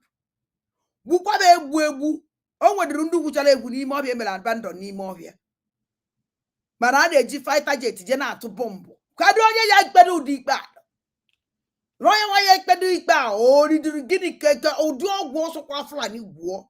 Or ya dealing and car. Or not possible. It's not possible. Can you be a call even? I wanted a master Nanakan Nagena court. Or what do you know? Or when you are there, Fuzo. Kaina negente. Has brought to Biafra territory. How they have been unaliving our people, how they have been unaliving our youth. When we come out with placard to protest, they will unalive us, starting from time immemorial. Oh, from Owazurike to Mazin Amdekano, and now to Mazin Samanepa. We have been posting them online until we decided to start defending ourselves because we are tired of being. Then you can somebody do genusia good news. Oh yeah, wagu kosie me at least wagodu gume. Oh yeah, woja bidon and bidis the nonsense so deru. Plan of funny about bato no kiku go is go 2419 no be like alone here. Their plan. Even in the proof one the gas no bato a yan Finland. If yeah, if I tagle. If I bolo bato bienisi. Go 419 second in command in chief of terrorists and the bandit. Beleba be akogoro yon go chala yon na onya kansa kan woputi e ka be ko go onya ko unu jinto no chaze rubbish obelago ogwa unu na newspaper ogoro ya ka unu nuzie nke agoro from newspaper from Finland ako ya miri eti wopu okwado onye na ahu onubu maka aka di ya kanjuru na ụmụ aja okwado onye na-ahụ onugbu maka aka dị ya owu na ịhụ onugbu n'ikwe ịhụ ịta ikwe akpọka ego n'aka ịkpabagodo nke ikwe afụgodo onugbu ọnyanwụ na onye na-ahụ onugbu n'ikwe maka aka dị ya ụmụ osu or even now all these useless people. If I don't wear we watch, if I don't wear we watch, do boy, bruvo, Zara, Buziozu, new system, kita away, buevru. Buani bulu. All new system now. None again. We are tired of being unalived whenever we come out to speak. Oh. We say no. This crime cannot continue. We can no longer fold our arms and watch people from Sahel coming here with AK-47 to unalive our youths. We shall defend ourselves. So tell me anytime, any day, where such a decision has become a crime. I ain't not here, Gidibam. Now, the Deputy Prosecutor General, Chukwu Di Ya, commented. Let me take that once again.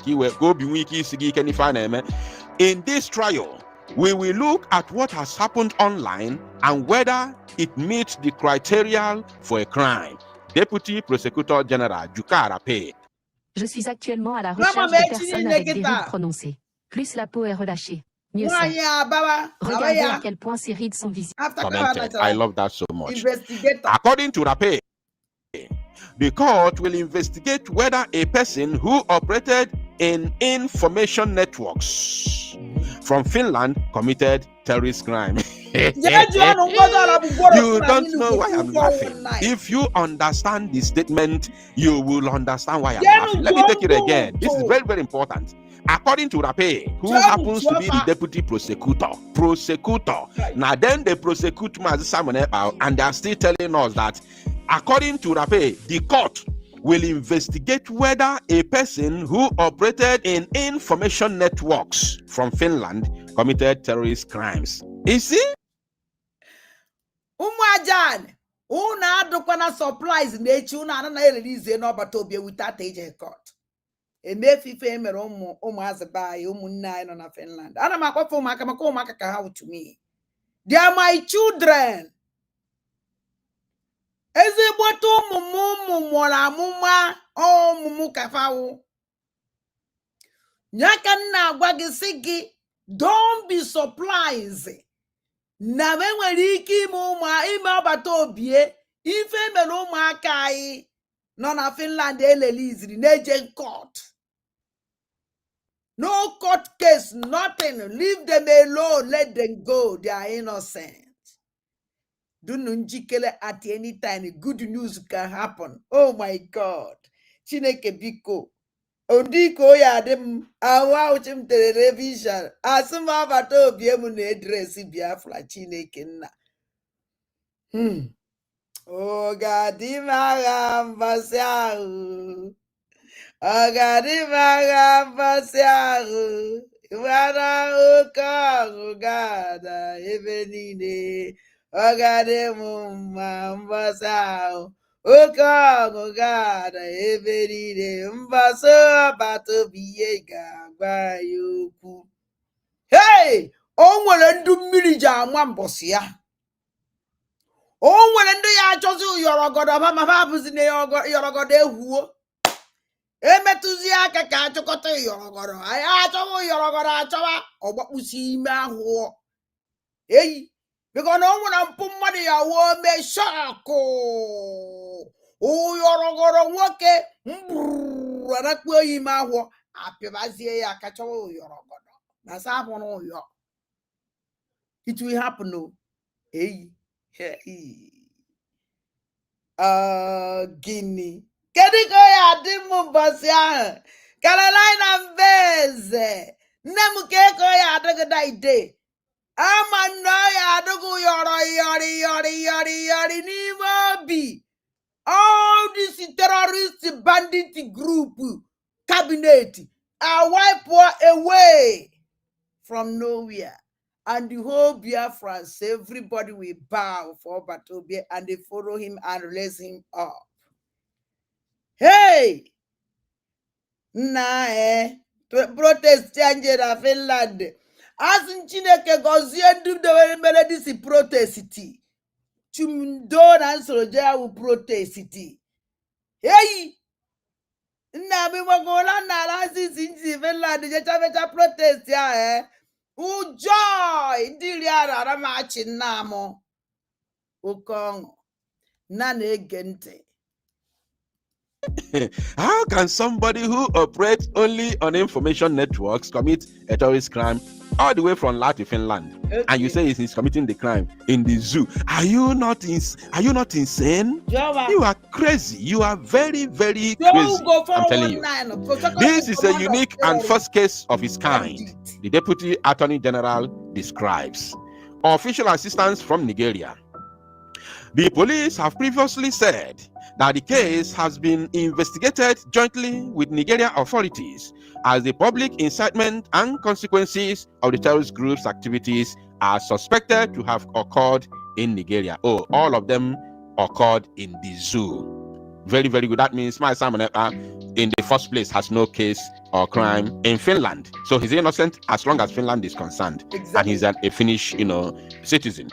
According to Rape, documents have been received from Nigeria, among other things.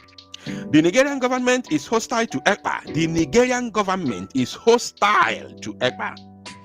And the country's police authorities are not completely free from political direction. You see, they are not free from political direction. It's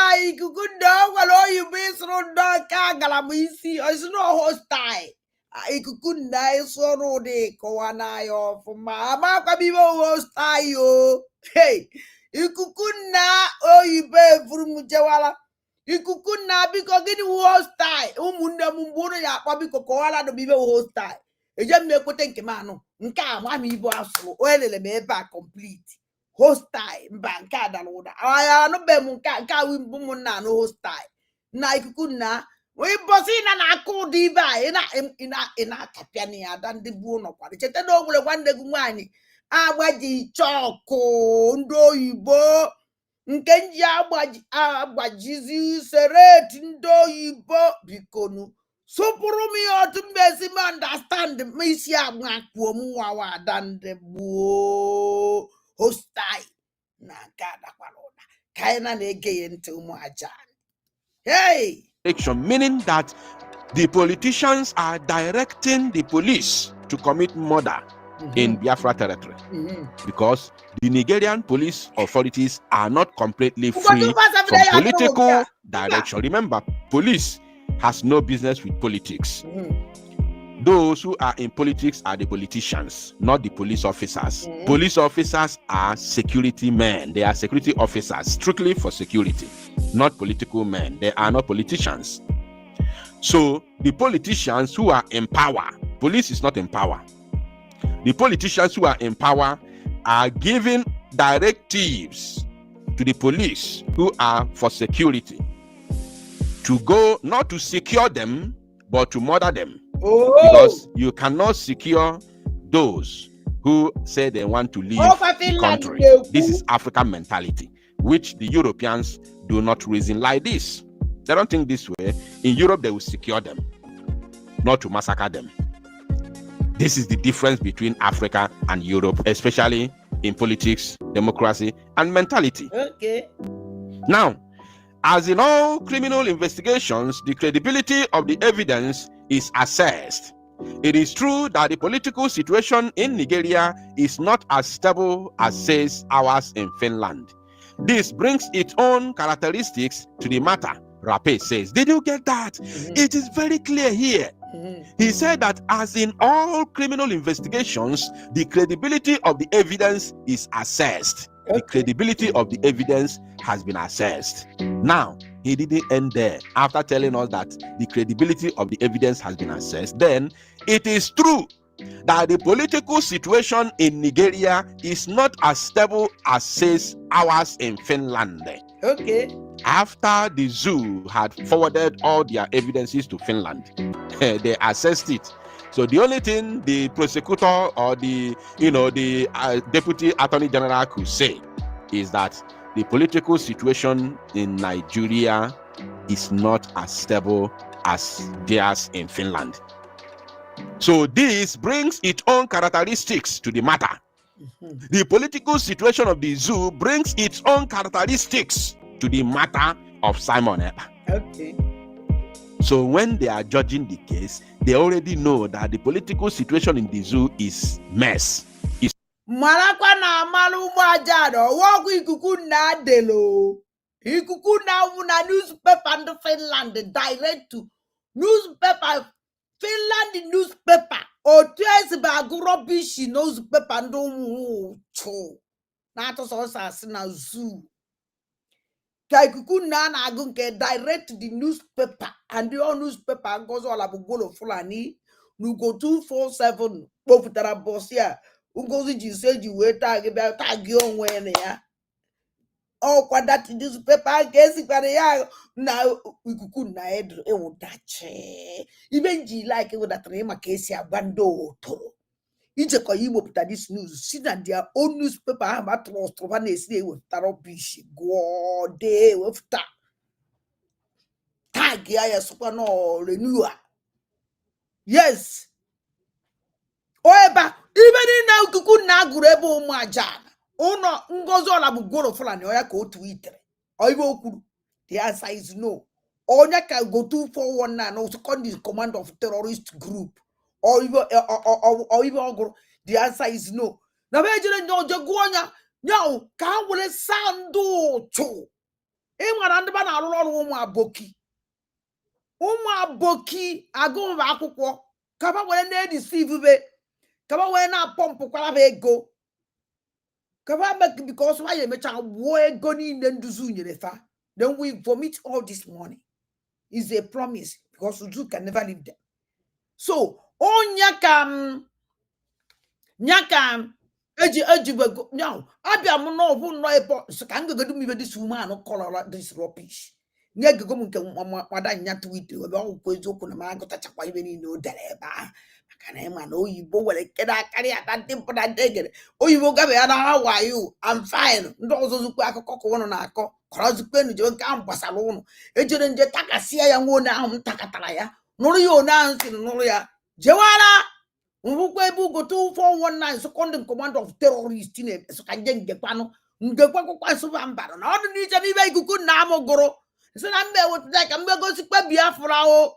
Kunu bu na nda wundo cho. Ai be bawo. Amosu. Ya kan se ka bote kunu bo. Maka na nda wundo na ni isi nga ba mmiri. Mana ebe a kaba ya je ohwabu na kweburu umu commander in terrorist a o kweburu this terrorist cabinet ngozo ora bugoro fulani mpunda na eme tu eke mana ebe a kaba ya je ohwabu na dunu njikere onye onwu na kwadobe ayi agba egwu akara obata obie plum that na all this TV kuku na agoreba or we be we go for one as second in command of terrorist bandit because 80 go nye bandit 1GT bandit never go see idea bandit before chief in command of terrorist table bago how we be with bandit about with tarambosia and so okay so na command is kuma bandit tiri be bandit echini neketa una anukwo na America or Finland tiri ne bandit ni ya ona ahio na egi ikuku na monti ikuku na nyemonu is under ruin. Are you paying attention? Rape says. However, the Deputy Attorney General emphasizes that the case is not about Finland processing a crime suspected of having been committed in Nigeria. When assessing a crime suspected to be committed in Finland, it is also partly important to consider what kind of effect the act may have had in Nigeria, Rape analyzes. So, at least now I could be non-the zoo, go be to the zoo that yes, I'm only went part in Nigeria, but but in all said and done, if I na azob it is not a crime. It's not a crime. So I could ka obi to the zoo that at least I could yatago mana the mentem but onya abu nwere ka ono gunwere ka ono anu no nwere iwu ji ya. The charges against FR were filed on Friday morning, today, 16th of May, 2025, Friday morning. The case will be heard in the Pajat Hamed District Court. A hearing date has not yet been set. Ekpa is suspected of committing the crimes between August 2021 and November 2024. Ekpa has been incarcerated since November last year. Ekpa has been incarcerated. This word is coming from Finnish news platform. Incarcerated. So there will be a lot of a huge, compensation coming on the way of the Prime Minister, Mazi Simon Ekpa. So Biafrans, I don't want to talk too much. The news is very simple. I have come here to give you this information. I want all of you to keep your fingers crossed, keep your head high as we proceed. Emekwe Numani, Umu Biafra, Meli Bunkani. At the end, we shall win. Mazi Simon Ekpa shall win. Mazi Namdekano shall win. And Biafra shall win. Thank you, my people. To salo numo zia kona boto. Aguna anuga. Onu biazi unu agbakozie. Wopu. Even go 247. Second in commander-in-chief of terrorists and bandit Golo. Oya ki kukunago direct from the this thing ọ na-egosi gị efukwuo the newspaper o si na ya wee pụta and the newspaper go awa ikuku na jego nke afa wepụtara mgbe afa mere nsendụrụ ụnụ asụrụ banye na ya ya ka o si ya gụọ ya kwuchi na ndị a ekpughi isi anyị wee ri and ebe ma the newspaper ọfụma unu echeke ma na ibe commander in chief of terrorist Ngozi Olagbugwolo Fulani itiri odelu ọwụ the sentence ndị a chọrọ ime n'ọbata obi ọpọnọ today ruo tata these people ka nwere hope that n'ọbata obi na eyi ejere ya oye ejerere nga onye nwa na-agbawa Ngozi Olagbugwolo Fulani na-ewe iwe ebe Finland nọ o ji a fight is Finland because na ndị Nigeria gwababa na okwu sikwere ike o because abanja niile na-emekọ investigators ọnụ why go that the investigator Finland don't give them chance. Nigeria forgot that there is no hope.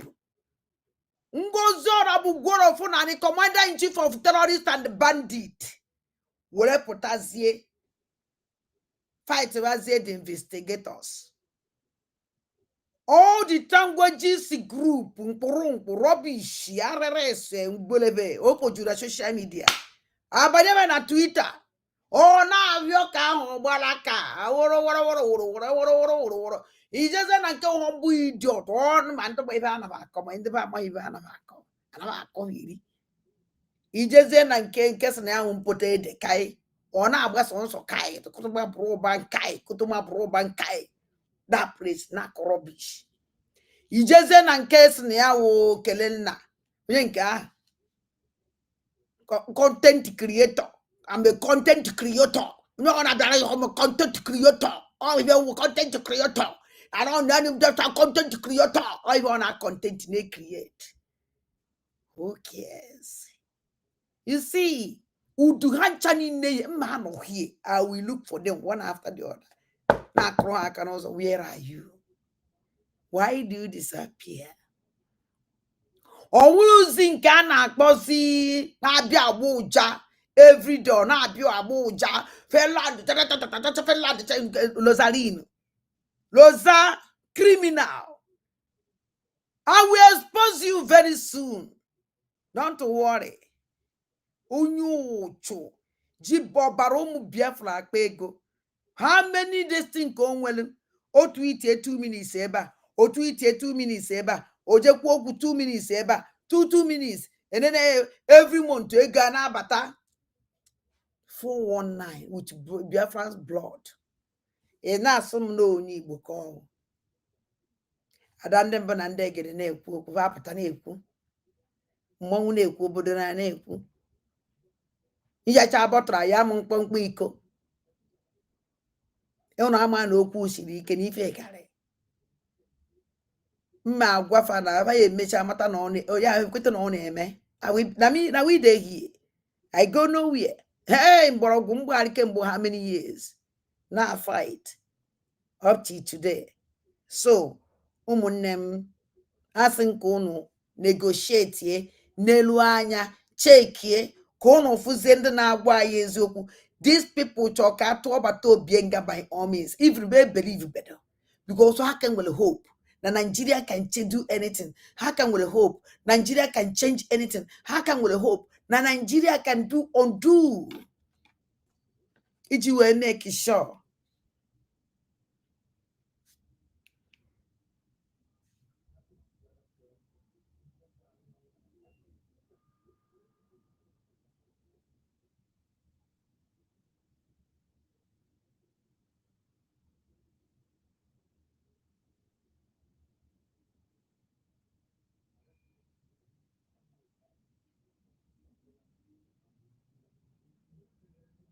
So,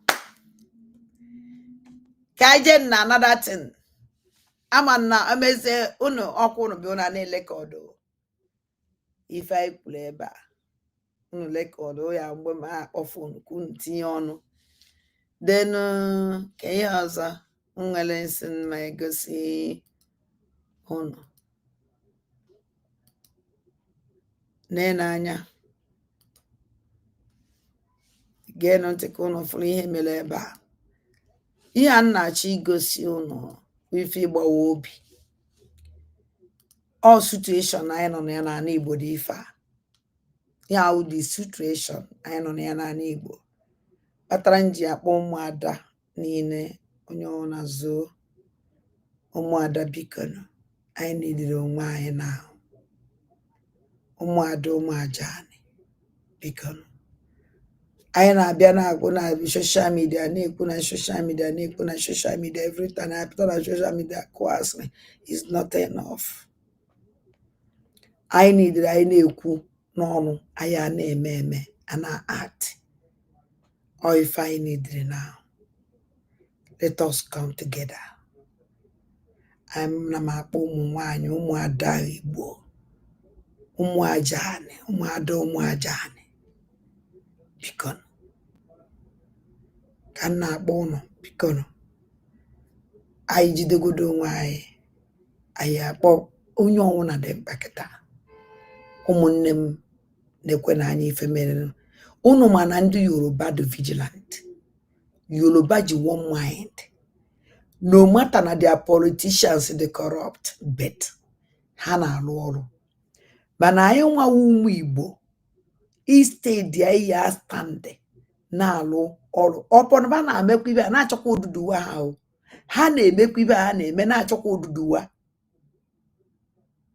Ha na-achọ oduduwa because afọ m ha na-ekwusikwa okwu oduduwa ha ike. Ha na-emekwa ihe ha na-eme. Still, ha na fight for their land. Ụmụajani ka anyị binyekwa. Our governor have failed us.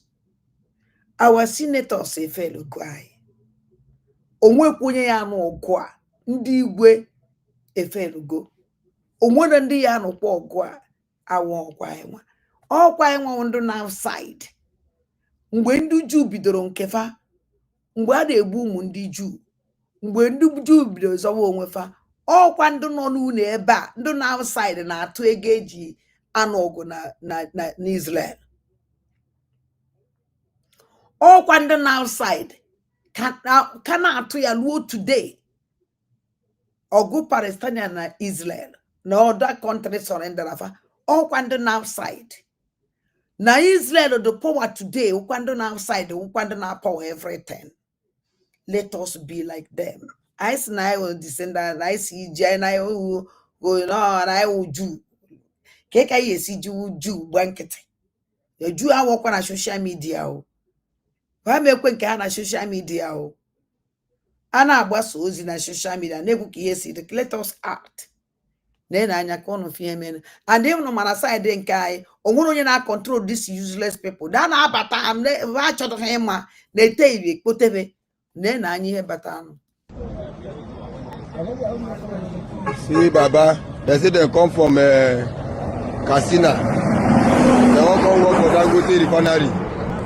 Shebi Dangote refinery.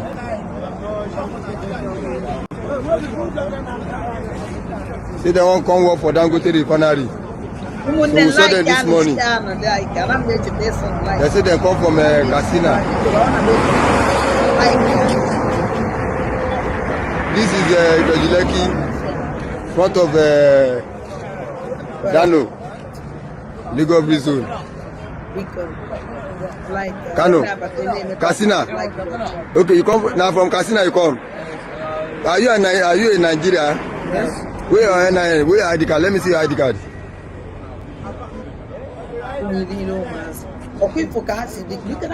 NIN. Very, very small. Make I see. Wait, make I see now. Okay, this is your NIN. What even happened there? If you can't see the innocent, the quiet, and if I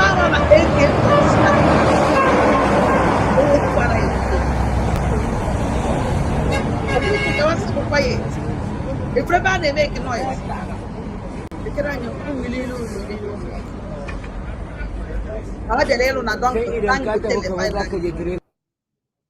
Okuna fuga ha andu Yoruba na ejidefa onwere onye na ejide ifra ndị Igbo asị gị na ejidere onye a onye ka Ngozi Olagbugolo Fulani, commander-in-chief of terrorists, bandit, you will go see and on him of ya.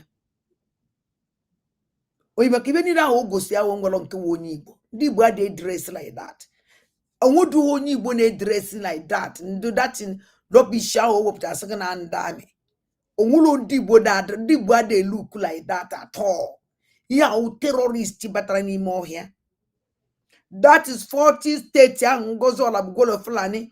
Also get that na centralized military. Or centralized go. Also centralized go. Terrorists na 40 states of Biafra. I blankete. This woman a hero of Fulanis by helping them to conquer Biafra and Anibo. Anibo can to conquer Anibo. Because Anibo the most strongest place. Anibo the target. So Ngozi Olagbugolo Fulani, may go deal with them. And you go you know. And I'm going to if this woman name on one on corner is so. Oji lu no gujidela ofa ka meji asoro ya ofo. Una ya bebe fukete masuru no. Asum go so no ya adre ya na mma. No, I don't do that. Because now everything on na go see ya nwo umu Igbo. Oh, na this picture of this bandit in Ngozi Olagbugolo Fulani go sing story boy and dami. Emetu no n'ime mmụọ. O me unu unu na-emegharị ahụ. Biafra nwere men. Ndị Igbo anyị nwere mmadụ. Ụmụ nwoke ka nkụ. Ndị dị ready ewe aja. The only thing I need to I make I am a I go see fanu ya. That's all. That's all. Biafran government can never do this alone. They can never do it alone. We must come up and help. Umuachan bikono. Nekwe na anyi fe na abata na Yoruba land every time. And I put to say ani make dangote trailer, dangote truck and eburata ha. Man even abani mwani billion every blessed day and nobody stopped them. He stayed. Ndeba ya stop one. Gini kefa yeme. Here you zo their police na police na ndani ebubago sawana kedafiano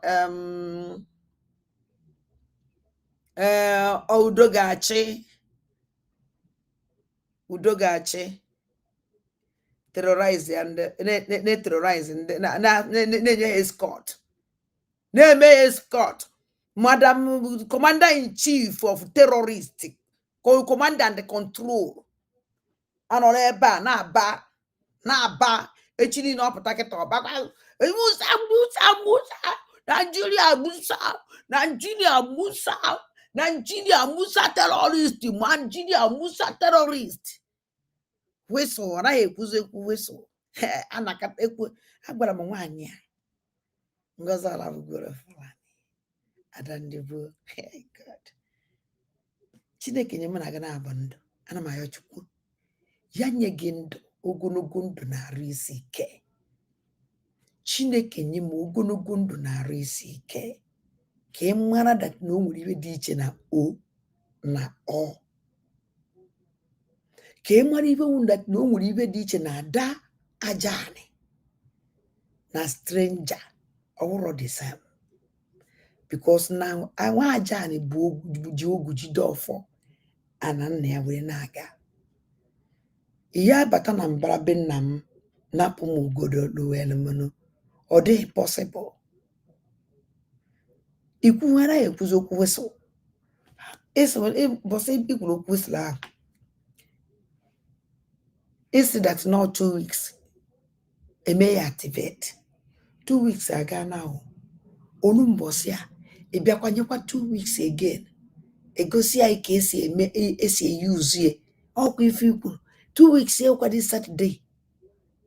May 2 weeks. Kwa na anaghị egosi. Anemezi na nzuzo. Ore suko no no just underground na ego whistle. Na kezi fire.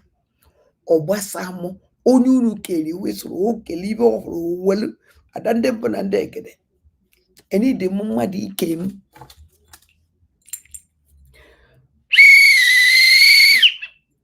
Eji m ego ngolo. O weziokwu na ozukwe special mana whistle ịhụọ ya ọ na ha.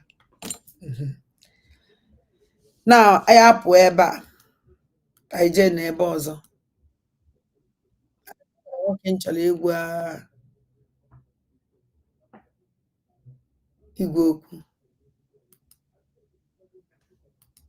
Amana m onye nweta anyị imechi ya na ọmụmụ ya echi. Aka program a eta aka. Nke a how many minutes? Amana m onye mee this one. Okay, ka aka ime nke a. Nke a 5 minutes. Geenụ ntị ka unu nụ ibe this idiot. Aka akpọrọ this man anụ ọhịa. Ezigbote anụ ọhịa. Lo. Ya gbogbo this man. Amana m onye one that care to know him. See how stupid and useless some people dey. Do go kiss of fire. Na na-ege ntị.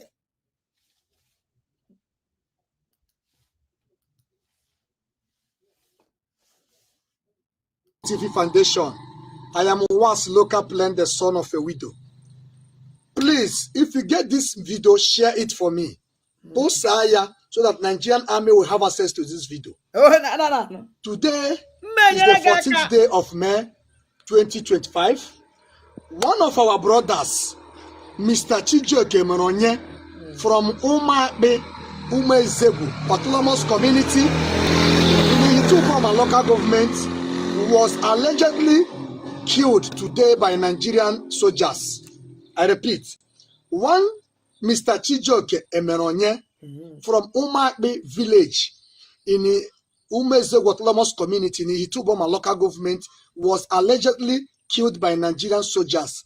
The Nigerian soldiers that based in the Himembano local government, Nigerian soldiers that based in the Himembano local government allegedly killed one Mr. Chijioke Meronye. This Mr. Chijioke Meronye is a local vigilante who has been helping both the police, both the civil defense, both the DSS, both the army to police our area. Very unfortunate. Nigerian soldiers allegedly killed him today, being 14th May 2025. I am calling on Nigerian Army, Chief of Army Staff, the captain in charge of Obinze here in Imo State, the Army Barracks in Obinze here in Imo State. We need justice for our dear brother who was killed by Nigerian soldiers, allegedly today. We need justice. We want to make sure the family get justice. This young man cannot be killed just like that, like a fowl. He's not a fowl. He's a family man. He has children. He has a wife. He has family. He has parents. He has brothers and sisters. He was just killed for not just reason. See this idiot. This hopeless nonsense man. Bialebe back on the police. Ask mo the police vigilante abo. The this idiot to balance right. When I go no ji. Oh, what a one. Oh, what umu. Oh, what umunne. Oh, what iku. Oh, what ibe. Let me return it back. Couldn't deliver this rubbish man up here. Very hopeless idiot people.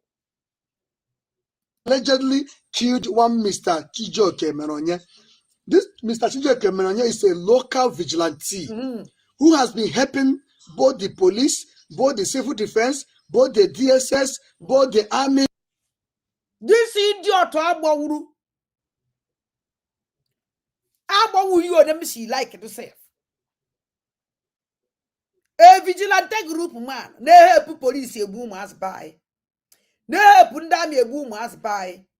Ne help all the criminal terrorist gang. Whatever boom ajad. Olutata. Obuma gesi na mala ogbe gesi na-egbe la o diarayano wow eyi ụmụ aja dị ka ibere na ya akpa this idiot do proud dị ukoki sofia bịa gwa anyị na ọ na-ehepụ polisi were egbu ụmụazị be anyị bịa gwa anyị na ọ na-ehepụ ndị amị egbu ụmụazị be anyị gụọrọ anyị all the forces this idiot agbawuru today na-ehepụ were egbu ụmụ aja orunu tata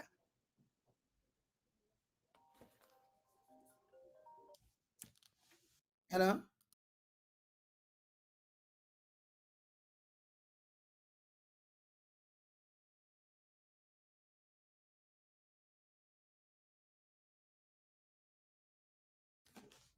Obumma gesi na mana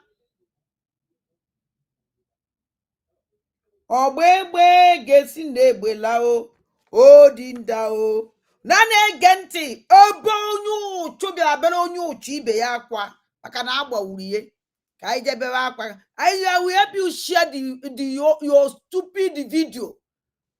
I will help you share how useless and stupid ido ibeba otoro enwe ka njiri na amụ this idiot. Inwe look na mamoro your name. I don't even get to know your name. Your picture is enough for me to show you how useless it is. Mgbe ndị amị gburu ndị be anyị, ị na-abịakwa agwa anyị suta gị to make a picture ụmụ ajani ndị amị na-agbagbusi ka o luo ndị amị aka na ndị amị bịara gbagbusiri ụmụ ajani wee mee ka ndị amị ahụ mara na nwa ajani ahụ agbagburu nwere nwaanyị nwee di nwee ụmụ nwee ikwu nwee ibe. This man otoro gbawuru evil man like you. I don't see you come out wee kwuo that na mgbe ndị amị ji helicopter fighter jet bịa tụọ bọmbụ gbuchasịa mmụ mmadụ. I don't see you to come out kọlụ ndị amị sịfa na-ekwe n'anya wepụta vidio ka o luo ndị amị aka na fighter jet ba ji bịa wee gbuo mmadụ tụọ na ụlọ be mmadụ. Mmele nwoke mechiri one compound mechie ezinụlọ mmadụ nwozi nwa. No, you didn't come out. No gumabia, no na balance ya no. A useless man like you, a betrayer for that matter. No leba asaya je gwandame. And you like share your stupid video. Go your criminal group. Aka nababo ulo onye oshi. Nababo ule sabo. Nababo ule onye na-egbu ọchụ. Nababo ule aka na-egbu ọchụ. Nababo ule aka na-ele ọgan. Nababo ule aka na-eme mpụ aja na bịara ya. Ọwọrọ onye amị gbagburu ihe na aja na bịara ya. Enweghị gbagburu etonde egwu igwe seliri ihe ntotu. Oya ka ị bịara ebe akọ. Mmenyere gị aka onye ụtụ. Na na-egenu ntị ka ebe dị saboteurs, betrayers, ndị na-ele ụmụnne ha lee nna afa maka ego, ụmụ amoosu, onda waji femere ụmụ Igbo.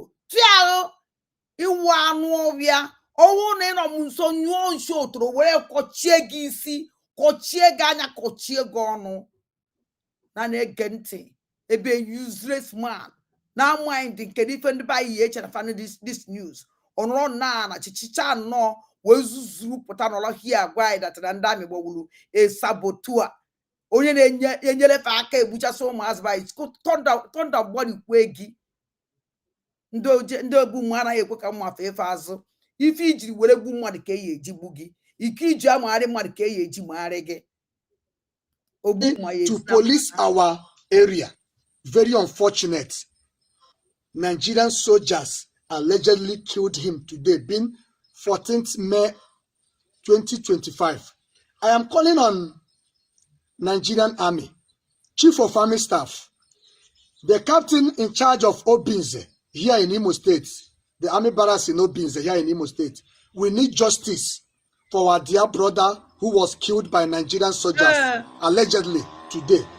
We need justice.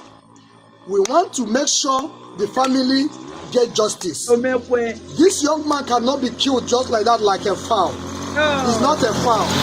He's a family man. He has children. He has a wife. He has family. He has parents. He has and parents. That's your criminal gang man.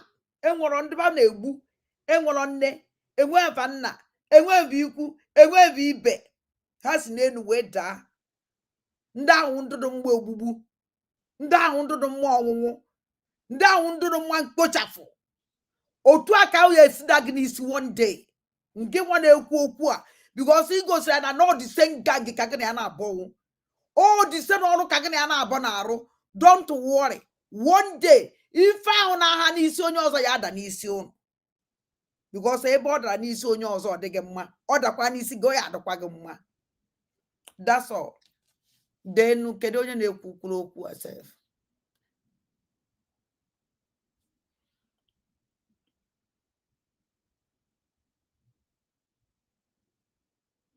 Also Germany, also Germany. Amam, esem that nada you're sharing it. You're sharing it. You're helping him more. You see, ana me share ya owurugu nwakita. Ugwe we wopụta ya ife nkita na-eme ebe a na na-eshi anya na na-ehelp more. Ya ana me nyere ya aka share ka ndị police nụ ya. Nụ ibe niile a nkwuru ya nwa na onwe ya anụ ibe nkwuru. Otu aka isi George your own. Odokwa egwu. Nna ka onne George tara ya. Na-egekwa ya ntị. As brothers and sisters, he was just killed for not just reason. Now, after my investigation, I was told that this vigilante. Shut up! He just to kill for just not reason. He just to kill for just not reason. He just to kill for just not reason. Or even this idiot could hear. Don't cause a fan ebu with reason. Ndara weji de demen kakoja asase egbu ha welebe je chụọ aja we kolon plan and kedi ni beba ha gburu with reason mana o metuzie ebe nwa ndo church Chineke kwụrụ ụgwọ ọnwa ọ wụrụ for just not reason asụrụ go kpokpo oyibo na na-ekente. Chujoke is one of them. They caught all these break and entering local criminals. They held him throughout the night till daybreak. When they break, people gathered. So when the crowd saw that Nigerian soldiers are approaching them, people started running. The criminal ran away. Chijoke and others, they started pushing the criminal. The Nigerian see what this idiot took on no chichicha no teba rubbish. Oija sunaba jeroshi. This man jeroshi abobo ye ba. Unu ji mmadu. Unu wundu vigilante. Worse than ndami. Criminal than ndami. No war to carry ndami. Unu wa wundu vigilante. Umu amosu. Direjide breaker enter person. Opodo na unu si unu jide mmadu na akpache ya aka kechie ya aka make sure na obarade agbagozie n'isi. Kechie ya ọkpa sechie nya make sure na obarade agbagozie na afọ. N'obi. Dota. Unu wejide breaker the enter. Go do from morning to the evening. Night to the morning. Crowd gathered. After the crowd gathered, ndami were biawa. Na when ndami na biazi, ndu crowd gathered with the vigilante group no da press roma. When bobize ndami wawazi also amami beba na agbara. Ba agbara vigilante group also jidere onye break and enter. The vigilante group can ever now work together with Ndami. Or Kibu can na George can work an idiot. Jekuru ku another one bia. I can see a barayon webon a Joshika Bawurie. Umuamosu. Or no Jade, you know my phone or no Jade fight the Biafran liberation and what I can read that place. Do amosu. I wouldn't know. Oruzie Mendami na as a crowd, whatever was the also. Under security vigilante take turn and say, now, why you work age, you go a poor, patch was a work age, in damn body. Hey, Guinea. Onen the Kana Codro. Umunemona na no patori, none egente. Just on reaching here, instead of them to ask questions, instead of them to ask what is going on, they started shooting. Unfortunately, allegedly, they killed Mr. Chijioke Manonye. Isueche TV is calling Nigerian army that Chijioke Manonye need justice. Justice, so you before that idiot wanted justice. All the people on our blackmail and that this idiot now walk with the Nigerian police. That this idiot now walk with the army. On our walk with the army or one army. On a kawan is on our walk with the Nigerian police. I say yes, don't worry, call no Jido Yoshi or put in a police station as a vigilante group. And we're genuine, we're bad ones. Man, a vigilante na walk with them is not a vigilante. Onya we sabo. Any vigilante group now walk with Ndami terrorist military in Nigeria is a criminal, is a sabo. Oka man you could even say Lebanon and do to be. Maybe na be go they say. E kidnap proper mother, keweze go. Owe na eke obe babazi owe egbe maka onye ami vu egbe Chijioke vu egbe onye buzuru ụzọ gbagbuo o maziri ike odeshi Chijioke awu okoho o disappoint anya onye ami wee gbari ye isi n'ibe anyị na-akeba rubbish. Go tell yourself truth. Asia ka ikukuchala no pụta no ruo na die akorobish. Your television na n'iyi iwu anụmanụ. By April, this rubbish. But when they get about make it, we don't know you go rubbish, but I say, come on, no. Only the can call river.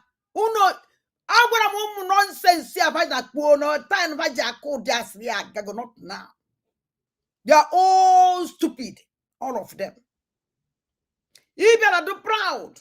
Why that Chijioke can with the terrorist group, Nigeria army, terrorist, bandit. Na be a boom as by. Keribana walk with Nigerian military for. And I know gonna need. Oh, when I got that place. Caribbean Nigerian military now on the men buy. Instead, we just some visa forest. They been the terrorists there. Now, not causing them madana. If you ever buy that run, I walk with Nigerian terrorists. Now, be which are so much buy. Now, too much buy bomb. Now, buy you my shop on my dog. They may be seen that damages uno them want to throw Bobu Kwegi, Bobu Chigi. Nigerian military. Now we fighter jet better to bomb Bruno Bemad. Kadachi Chijioke na walk with. It's I be a share and the share to tell you that because Unanya Gaka share now. Otaka is senior pack and you share quite to you. As I help you to share it, now so then we help me to take it to you. And if I don't them and they get a clue about you, you idiot. And let me tell you something. Or people even Chijioke. One day, Ndami Nigeria here me because I for no need on the same group. I for no need the same group or no terrorize there nibo. I got a na aja na ebinyero talk this ifa. Unu je which so much by is now turn against you people. Mark it somewhere. He can't just be killed like a fowl. Boy, we need justice. Omekwe. We need compensation because the deed has been done. You see, we can't revive him again. No, he can't come back. How can you revive a criminal? How can you revive a betrayer? How can you revive a destroyer? Not somebody that destroy a life of my job. He cannot kill like a fowl. Oh, so man like a fowl. No, so man like a fowl. Oh, ya keja webun, una man ebrun like a fowl. Oh, mekwe no ivu ka wore. Oh, mekwe no. Ndo cho. Oibunu ni ne umu amosu. Ibia no balance ebe akoro bish ifele in the rocky. He's saying that now this man who batara ne oh betela yego. Oh betela no nugute go jino pata no balance this rubbish. Now mind that we Igbos have suffered a lot. Naka Nigerian military. We have suffered a lot. Naka Nigerian police. We have suffered a lot. Now all these Nigerian forces. Anybody now walk with them is our enemy. I thank God. You know my joy, Mr. Man. My joy on that hot trust to best. My joy on that hot like the best. My joy, those people up on my joy, those people, oh, I'm happy. Oh, joy, cow no, direct justice from God. Now, it doesn't have justice. Tell me, the Nigerian government, only justice to life again. But we need compensation. No, we need justice for this diseased Chijoke Emeronye. Bam bam. Please, if you get this message, share it so that it will reach Nigerian army. Tag Nigerian army.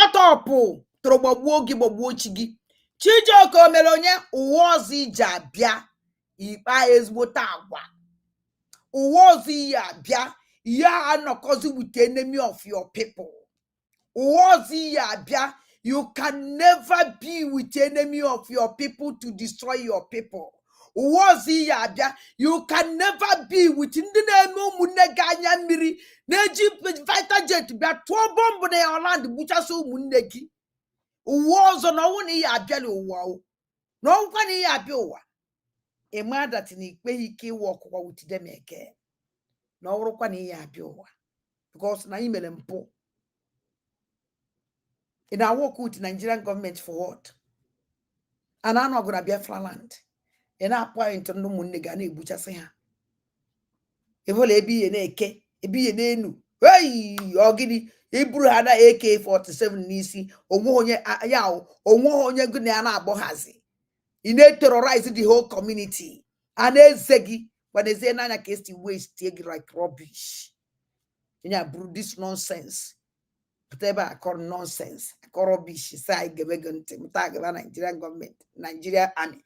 Atag gonfa. Atag gonfa. You people never see anything. No. Ona kanda ye snake buchasion. Icharamadi onye burugane wo degu. Onye burugane wo degu. Because now one day, nda na eburu one day ya turn against you. Waste egi. Because someone hama that no one be wasting any year wasting her. Because every buru one day go hama ki ya fizi her. Never know anything. And I get in fact the line is open. Ekuchagum.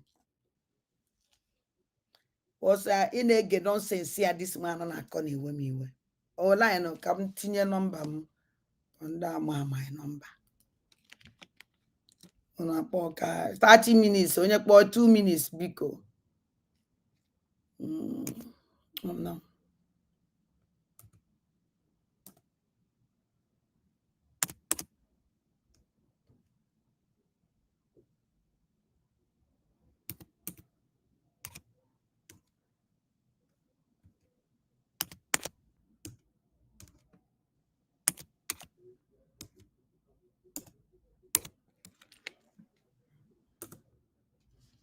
None of the number from the chole on was when on a porch or I am not more. I will stop here. I got on my program even in Kate Gaka. Mananso Badro. Only number before at times so Kwesritaka. So line is open no more journey. Line emepego. Line emepene no munem echinine. Aye bidoko ebe anyị kwụsị. Echinine. Aye bidoko ebe anyị kwụsị. Nchekwa unu 2 minutes.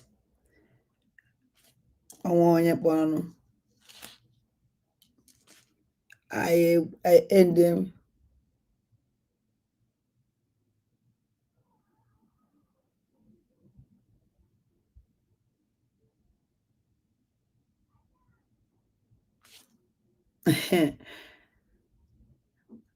Akora afuna umunne na so no hitting the like button.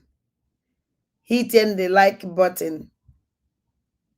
Aka na-echekwa ka unu kpọọ o mechie amana unu na-anụkwa ihe m na-ekwu. Asị m unu kachiwo. Ọdụwa echi.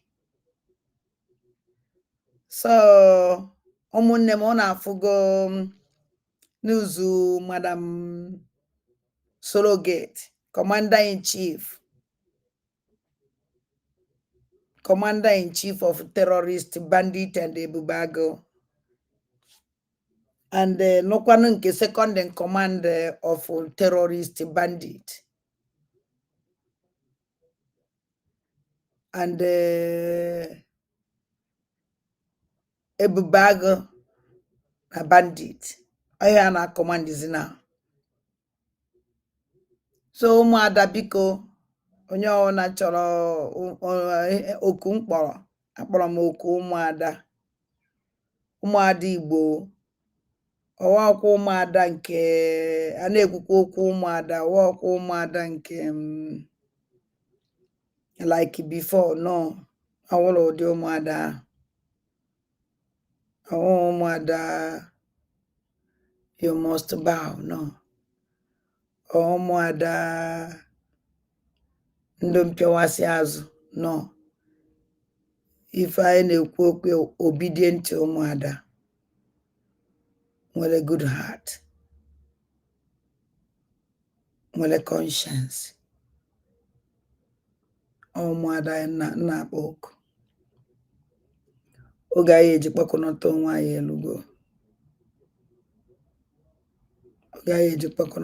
anyị elugo ụmụada ụmụajani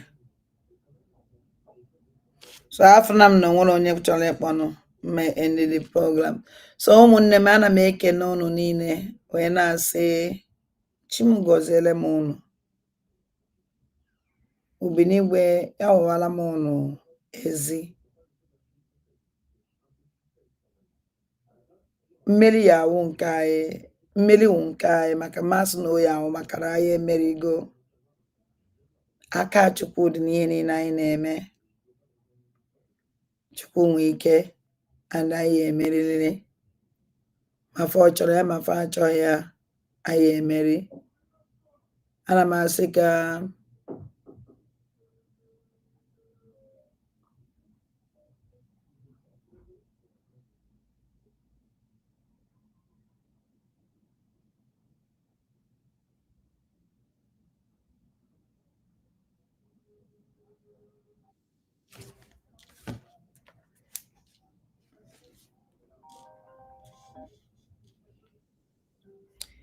hello no buzikwala oge n'ịkpọ nna m ada nwanyị ọma nna m ndewo ada ụmụ Biafra ji wee biri ada ajani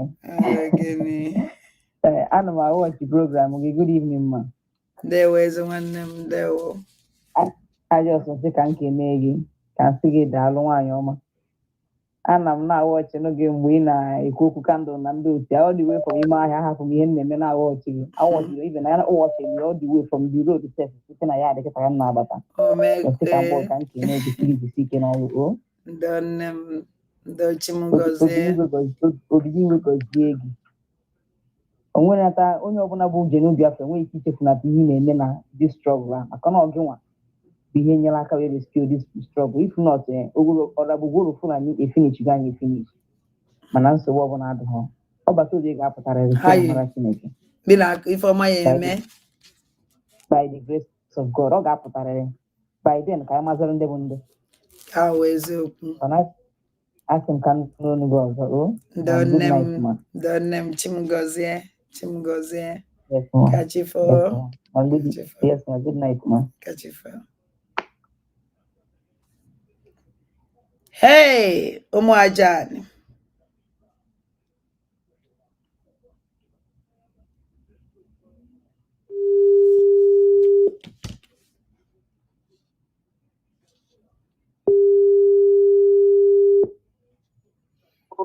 Hello. Adụmọkpụ ndị ichie Uhuruchioma.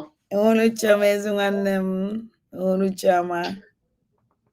This man is ezigbo idiot. Ewu ka mma. Ọ bịara tịka ọkpa agwa anyị na ndị amị gbagbu Chijioke. Ndị amị aha Chijioke na-edu apụta na vileji ahụ nwebeghị onye ha gburu ọ nụrụ maka ya. Famili ya bọmbụ tụpụchafụrụ ụmụazị nọ n'ezinụlọ anwa ọ fụghị ya ọ naghị aba na soshal ọgwasị na o nwere TV o nwere TV TV ya okpuru isi ka o nyere eri ọ naghị afụ ụzọ isi oji mmụọ egbu adịghị ekwe ka mma gaa n'azụ ya nwere onwe ya na-akụ inye anụnwa sinsi na o so were asọpọtụ Nigerian gọọmenti igbu ka ụmụazị be anyị ihe ọ ga-elute ya aka o ya elute ya aka is a stupid man isi adịghị ya mma Ugo 247 ka Ugo 419 ka Ugo 2face Second Line Mohammed anyị anụgo news gola anyị ogo ka isi were go news nke gị ọkweghị unu one by one onye ọhụrụ n'aka olu ma na-apụta nne ọ na-amatụ jijiji ezigwara ụmụ ya ha nyere nsogbu na ọnụ ikputu ga-erute onye ọhụrụ n'aka otu aka ọ dị ihe ọwụrụ unu tụọlọ onye ọhụrụ adụche nyu na njem nwere onwe a ga-erute unu ncha niile aka otu aka ọ dị especially gị nwa na-akpa Ugo 419 Lai Mohammed dị ka gị ọ ga-erute gị aka na news dị ọrụ onwe ị ga-enye ụmụ Biafra news etu o si were dị iyi na-eme ya ọcha gbuchibute ọcha si ebute na kwuru wee saa nduru na-asa isi against tomorrow ọkwa gị nwa Ugo aja na be nna gị reject gogo ọwụzi ọwụ anyị nwaga ihe aja na mere gị ka njọ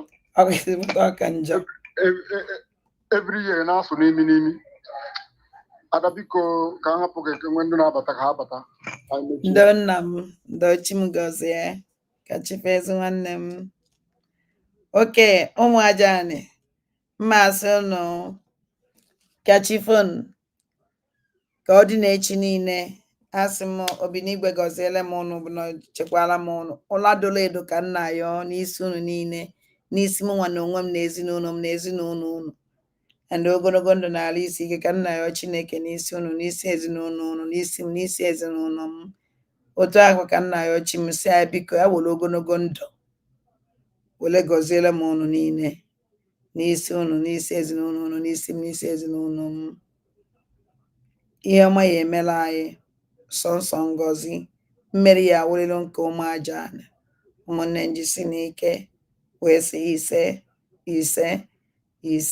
ise kachifon ụmụ ndị gboo kachifon Chimgozie bye bye.